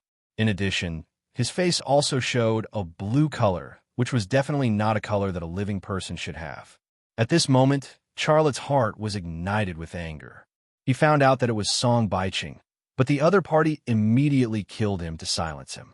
Once Song Baiqing died, how could this case continue? What was the use of the evidence in his hands? What happened? Liang Xiao asked softly. She couldn't see into the room. Only then did Charlotte come back to his senses. He was stunned for a moment before he suddenly slammed into the door. The door was slammed open. Liang Xiao rushed in with her gun. Charlotte also walked in. What's going on? Liang Xiao quickly discovered that Song Baiqing was already dead, and her face was filled with shock. Xiao Lei suppressed his anger. Is there even a need to ask? Someone has already killed Song Baiqing before us and silenced him. Let's see if the murderer left any clues behind. Liang Xiao began to search the room. Charlotte was still standing by the bed, quietly watching Song Baiqing lying on the bed. There were no wounds on Song Baiqing's body, and there were no signs of strangulation on his neck. This kind of corpse could almost eliminate the possibility of gunshot, knife, or strangulation. The expression on his face was very serene, as if he had left this world in a dream without experiencing any pain. Charlotte's brows slightly furrowed. Song Baiqing was a person who had received special agent training, and his combat ability even exceeded that of a normal agent. To kill such a person, and to kill him without leaving a trace, how was that possible? Charlotte's gaze moved to Song Baiqing's stomach, and then he used X-ray vision to look at his stomach. Song Baiqing's stomach was very clean, and there was no food left inside. There was still something cooking in his kitchen, which also meant that he hadn't eaten. There were no injuries on his body, except for the possibility of death by a weapon. His stomach was empty, and there was no food or drug residue, which ruled out the possibility of death by drugs. Then, how did he die? Damn, the murderer didn't leave anything behind. Liang Xiao returned to Charlotte's side.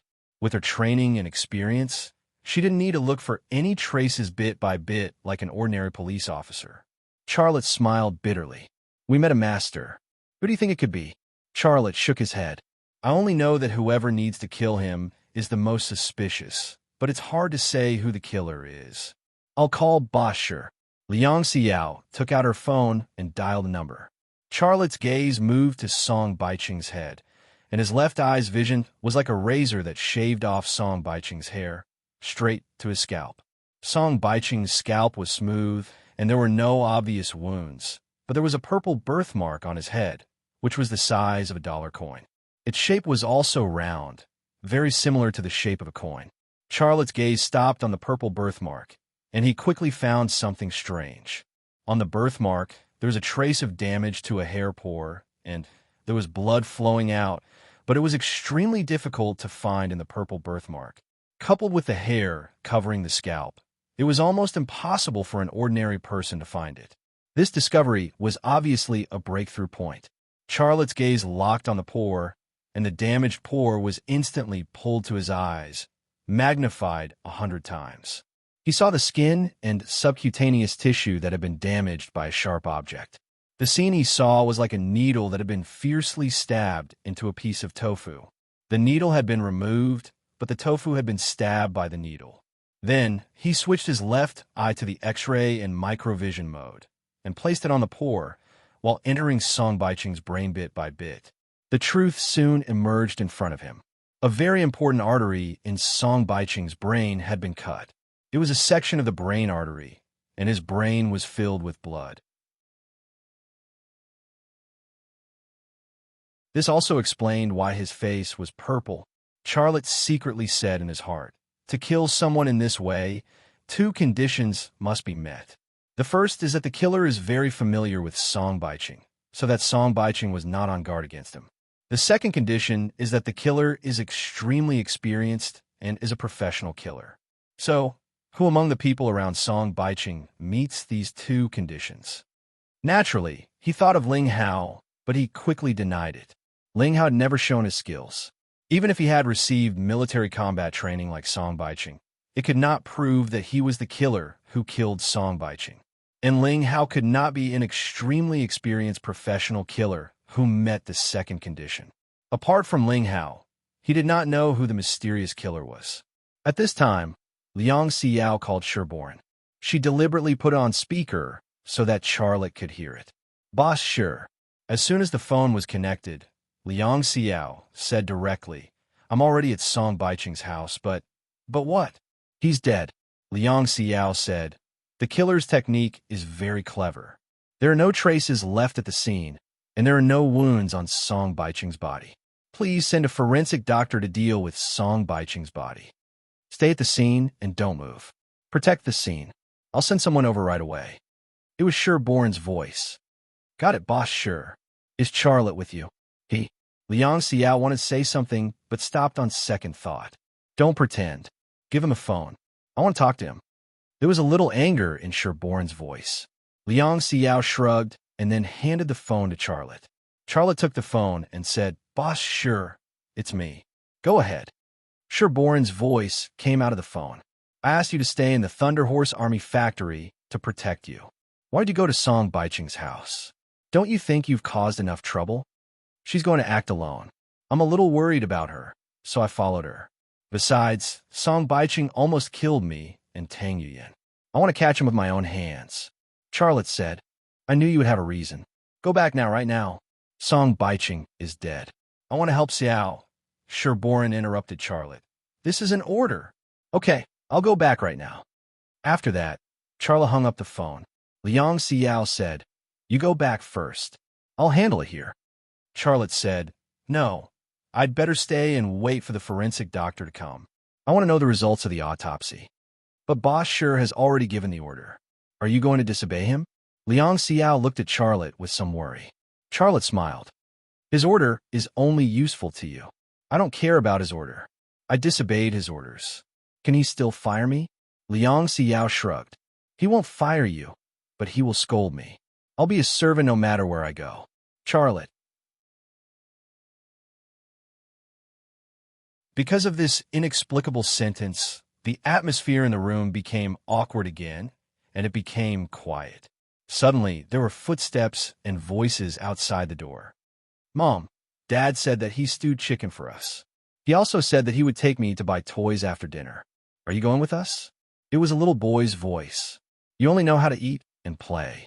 How can you be successful when you grow up? Don't forget that you have a piano class in the afternoon. You have to learn the piano. It was a woman's voice. Mom, I'm not going to learn the piano. I'm going to buy toys. Be a good boy. It was a woman's voice. Hey, why is the door open? In the bedroom, Charlotte and Liang Xiao looked at each other, and then they quickly left the room. When they came out, they saw a middle-aged woman walking in with a 7- or 8-year-old boy. The woman had fair skin and was quite pretty. The little boy was chubby and looked very similar to Song Baiching. There was no need to guess that the woman was Song Baiching's wife, and the little boy was his son. You. The woman was stunned on the spot. However, a second later, she suddenly shouted, Help! Arrest the thief! Don't shout. Liang Xiao walked up quickly. We're not bad people. We're police. The woman suddenly saw the pistol in Liang Xiao's hand and suddenly screamed, Help! Murder! The little boy ran out of the door, crying as he ran, Help! There are bad people. Charlotte said, Xiao, put away the gun. Let them scream. Liang Xiao put away the pistol. The woman suddenly thought of something and hurried to the bedroom. A few seconds later, there was a scream from the bedroom. Baiching! Baiching! Ah! Wake up!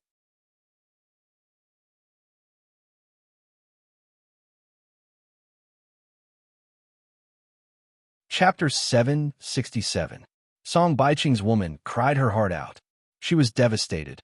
The police had not arrived yet, but the neighborhood security guards and a few neighbors had arrived. The fat boy who had escaped earlier had returned. A woman was holding him and not letting him go to the bedroom. He was still young, and seeing such a scene was not a good thing for his growth. The atmosphere of sadness spread in the house. Song Baiqing was not worthy of sympathy, but his woman and child were innocent. The woman had lost her husband, and the child had lost his father. The lives of the mother and child had changed forever. After crying enough, Song Baiqing's woman wanted to cover Song Baiqing with a blanket. Liang Xiao stopped her. "Don't move. You can't touch anything at the scene. He's already dead. Are you going to leave him naked like this? He's already gone. Can't you even cover him with a blanket?" The woman was very emotional. "You can do whatever you want after the forensic examiner examines the body, but not now. Get out. Don't stay at the scene. This is my home," the woman shouted at Liang Xiao. "If anyone wants to go out, it should be you." Liang Xiao frowned. "Get out. Otherwise, I won't be nice to you." "Who are you?" he said to the police. "Show me your ID." The woman made a scene and reached out to grab Liang Xiao's clothes. The woman was no match for Liang Xiao at all. Liang Xiao grabbed her hand and dragged her out of the bedroom. The woman was crying and making a scene in the living room. A few neighbors also accused Liang Xiao of being rough. The scene was chaotic and noisy. This scene gave Charlotte a headache. He was also glad that Liang Xiao was by his side. Liang Xiao was a woman after all. It was fine for women to grab each other, but it would be inconvenient for him to do such a thing. Song Baiqing's woman was clamoring to see Liang Xiao and Charlotte's ID. Neither of them showed any ID. The people from floors 101 handling a case were two different things from ordinary police officers. If it was necessary, they could chase everyone in the room out without caring about their feelings. However, the two of them didn't do anything in the end. The mother and son were already pitiful and sad enough. If they did something like that, it would undoubtedly be rubbing salt into their wounds. The stalemate lasted for about a quarter of an hour before an unexpected situation occurred. The special agent and forensic doctor from 101 Innings had not arrived yet, but a group of police officers had arrived. When the police arrived, Song Baiqing's woman cried and complained to the leading police officer. The neighbors also began to describe the situation. The police officer, who thought he understood the situation, walked up to Charlotte and Liang Xiao. "You said you were the police. Which district are you from? Can I have a look at your ID?" Liang Xiao and Charlotte didn't move. "They are not policemen. They are murderers." Song Baiqing's woman shouted. The leading police officer said sternly, "If you don't show us your identification, don't blame us for being impolite." Only then did Liang Xiao take out a National Security Bureau ID and hand it to the leading police officer. The police officer looked at Liang Xiao's ID and was immediately moved. His fierce aura also disappeared. Liang Xiao said, "Take your people and leave. This is not something you can handle." The leading police officer was a little hesitant. Just then, a few people came in through the door. The leading one was Ling Hao. Seeing Ling Hao, Charlotte suddenly had a doubt in his heart. Song Baiqing is dead. How did Ling Hao know so quickly? And he came with someone. Ling Hao comforted Song Baiqing's woman and walked to Charlotte. "Charlotte, long time no see. Why are you here? Why are you here?" Charlotte asked him the same question. Ling Hao said, "I received the call and rushed here. This is really unfortunate news." "Who called you?" Charlotte asked. Ling Hao frowned and said, "Charlotte, what do you mean? Are you investigating me?" "No, I'm just a little curious and want to know the answer." Charlotte said lightly, "You want to know the answer? I want to know the answer. Why are you here?" Ling Hao's eyes were cold. Charlotte said, "I came to catch him." "Why? What happened in Shi province has something to do with him. He leaked information to the Japanese. He committed the crime of treason." Xiaolei said. "Bullshit." Song Baiqing's woman seemed to be bitten by someone. She shouted crazily, "Nonsense! You are slandering me. My husband is a good man, not a bad man." Charlotte did not talk back. He disdained to quarrel with a woman. Ling Hao just raised his hand, and Song Baiqing's woman shut up. "Do you have any evidence?" Ling Hao asked Charlotte. Of course, otherwise why would I come here to catch him? Charlotte said. Let me see. Who are you? Do I need to show you the evidence? Charlotte said. The corner of Ling Hao's mouth curled into a cold smile. Now that your wings have hardened, the way you speak is different from before. Well, I'm not interested in your so-called evidence. Song Baiqing is my subordinate and also a member of our department. We have our own professionals to deal with this kind of thing, so we won't bother you too. Please leave this place. You want us to leave? What makes you think you can do that? Charlotte said coldly. And you are in such a hurry to let us leave. Is there any hidden reason? You'd better watch your mouth. Ling Hao's voice was a little angry. Liang Xiao said, What authority do you have to let us leave? I want you to leave now. Get out. Liang Xiao, you have no right to say such words to me. Ling Hao looked at Liang Xiao. Do you want me to dig out the things you did when you were in the CIA? You. Liang Xiao was so angry that she couldn't speak. Ling Hao ignored Charlotte and Liang Xiao and walked to Song Baiqing's bedroom with the people who followed him. What are they going to do? Liang Xiao said. They are professionals in our department. They will find out the cause of Song Baiqing's death and give him justice. Ling Hao said, Medical examiner? You can say that. No. Liang Xiao wanted to stop them. Charlotte grabbed her hand. Liang Xiao looked back at Charlotte, and Charlotte shook his head. Liang Xiao wanted to say something, but didn't.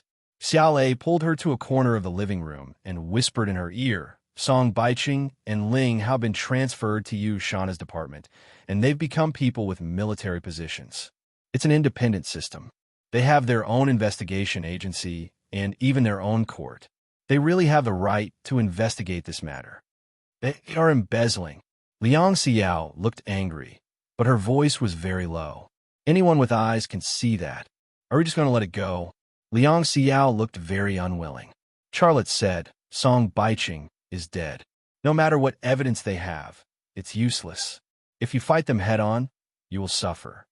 Liang Xiao looked at Charlotte and her eyes softened. Did you let him go to protect me? Charlotte nodded.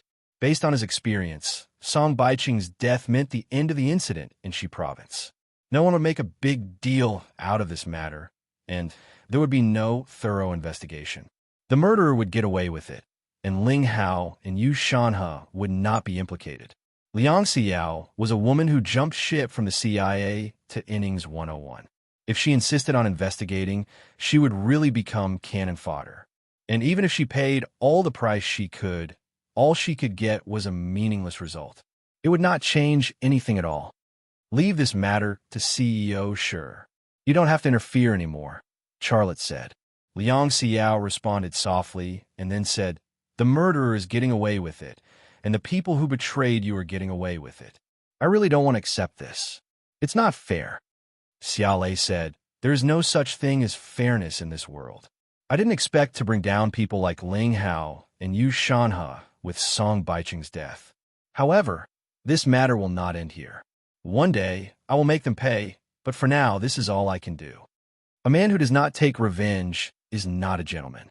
It is never too late for a gentleman to take revenge. The agents and forensic doctors from Innings 101 arrived. But just as the forensic doctors from Innings 101 arrived, the professionals brought by Ling Hao also gave a preliminary autopsy result, cerebral hemorrhage. Charlotte saw Song Baiqing's body again. His hair had been kicked off. The person who shaved his hair was terrible, and there were many cuts on his scalp. The coin-shaped birthmark had 2 cuts, and the pores that had been pricked by the steel needle were also destroyed. In this way, Song Baiqing really met the characteristics of death from cerebral hemorrhage. After all, his brain was full of blood. Xiaolei was not surprised at all by such a situation. The forensic doctors from Innings 101 wanted to examine the body, but Song Baiqing's woman rushed up and pestered them, not allowing them to do a second autopsy. He's dead, and you want to do it a second time? Sob, what do you want? Baiqing, you work hard when you were alive and serve people. Sob, now that you're gone, they even want to ruin your body. Song Baiqing's woman rolled on the ground and complained. Charlotte looked at Song Baiqing's woman and seemed to understand something. A sneer appeared at the corner of his mouth. He had sympathized with this woman and her child before, but now he realized that he was too kind. A detail also resurfaced in his mind, and that was this woman was unreasonable to him and Liang Xiao. But Ling Hao just raised his hand, and she calmed down. Just from this detail, he could conclude that this woman was very familiar with Ling Hao, and it was not an ordinary relationship. She's really good at acting. Who is she? Xiao Lei quietly pondered in his heart, but he didn't open his mouth to ask. If he wanted to investigate this woman, it was not a wise choice to ask at this time, and it would alert the enemy. His better choice was Fan Fan. Because of Song Baiqing's woman's interference, the medical examiner of Innings 101 was in a difficult position. They looked at Charlotte and Liang Xiao for help. Charlotte said, "That's it. Since the autopsy results are out, let's take them as the standard. Of course, this is just my personal opinion. If you need any instructions, you know who to ask." After that, he said to Liang Xiao, "Xiao, let's go." Liang Xiao nodded meekly and left with Charlotte. "Charlotte," Ling Hao called out to Charlotte, "as brothers, I have a message for you." Charlotte looked back at him and said, "Go ahead. Quit while you're ahead. Sometimes it's a good choice to retreat." Charlotte smiled and said, "Thank you. I also have a message for you. Go ahead. Sometimes it's better to abandon evil and do good." Ling Hao smiled and said, "Well said. Take care. Goodbye." Charlotte waved to Ling Hao and then left with Liang Xiao. The two men wanted to take each other's life, but on the surface, they were still so polite. Liang Xiao felt strange. You're tuning into the Warrior Lore YouTube channel. Don't forget to subscribe and join us on this journey to catch the most captivating stories.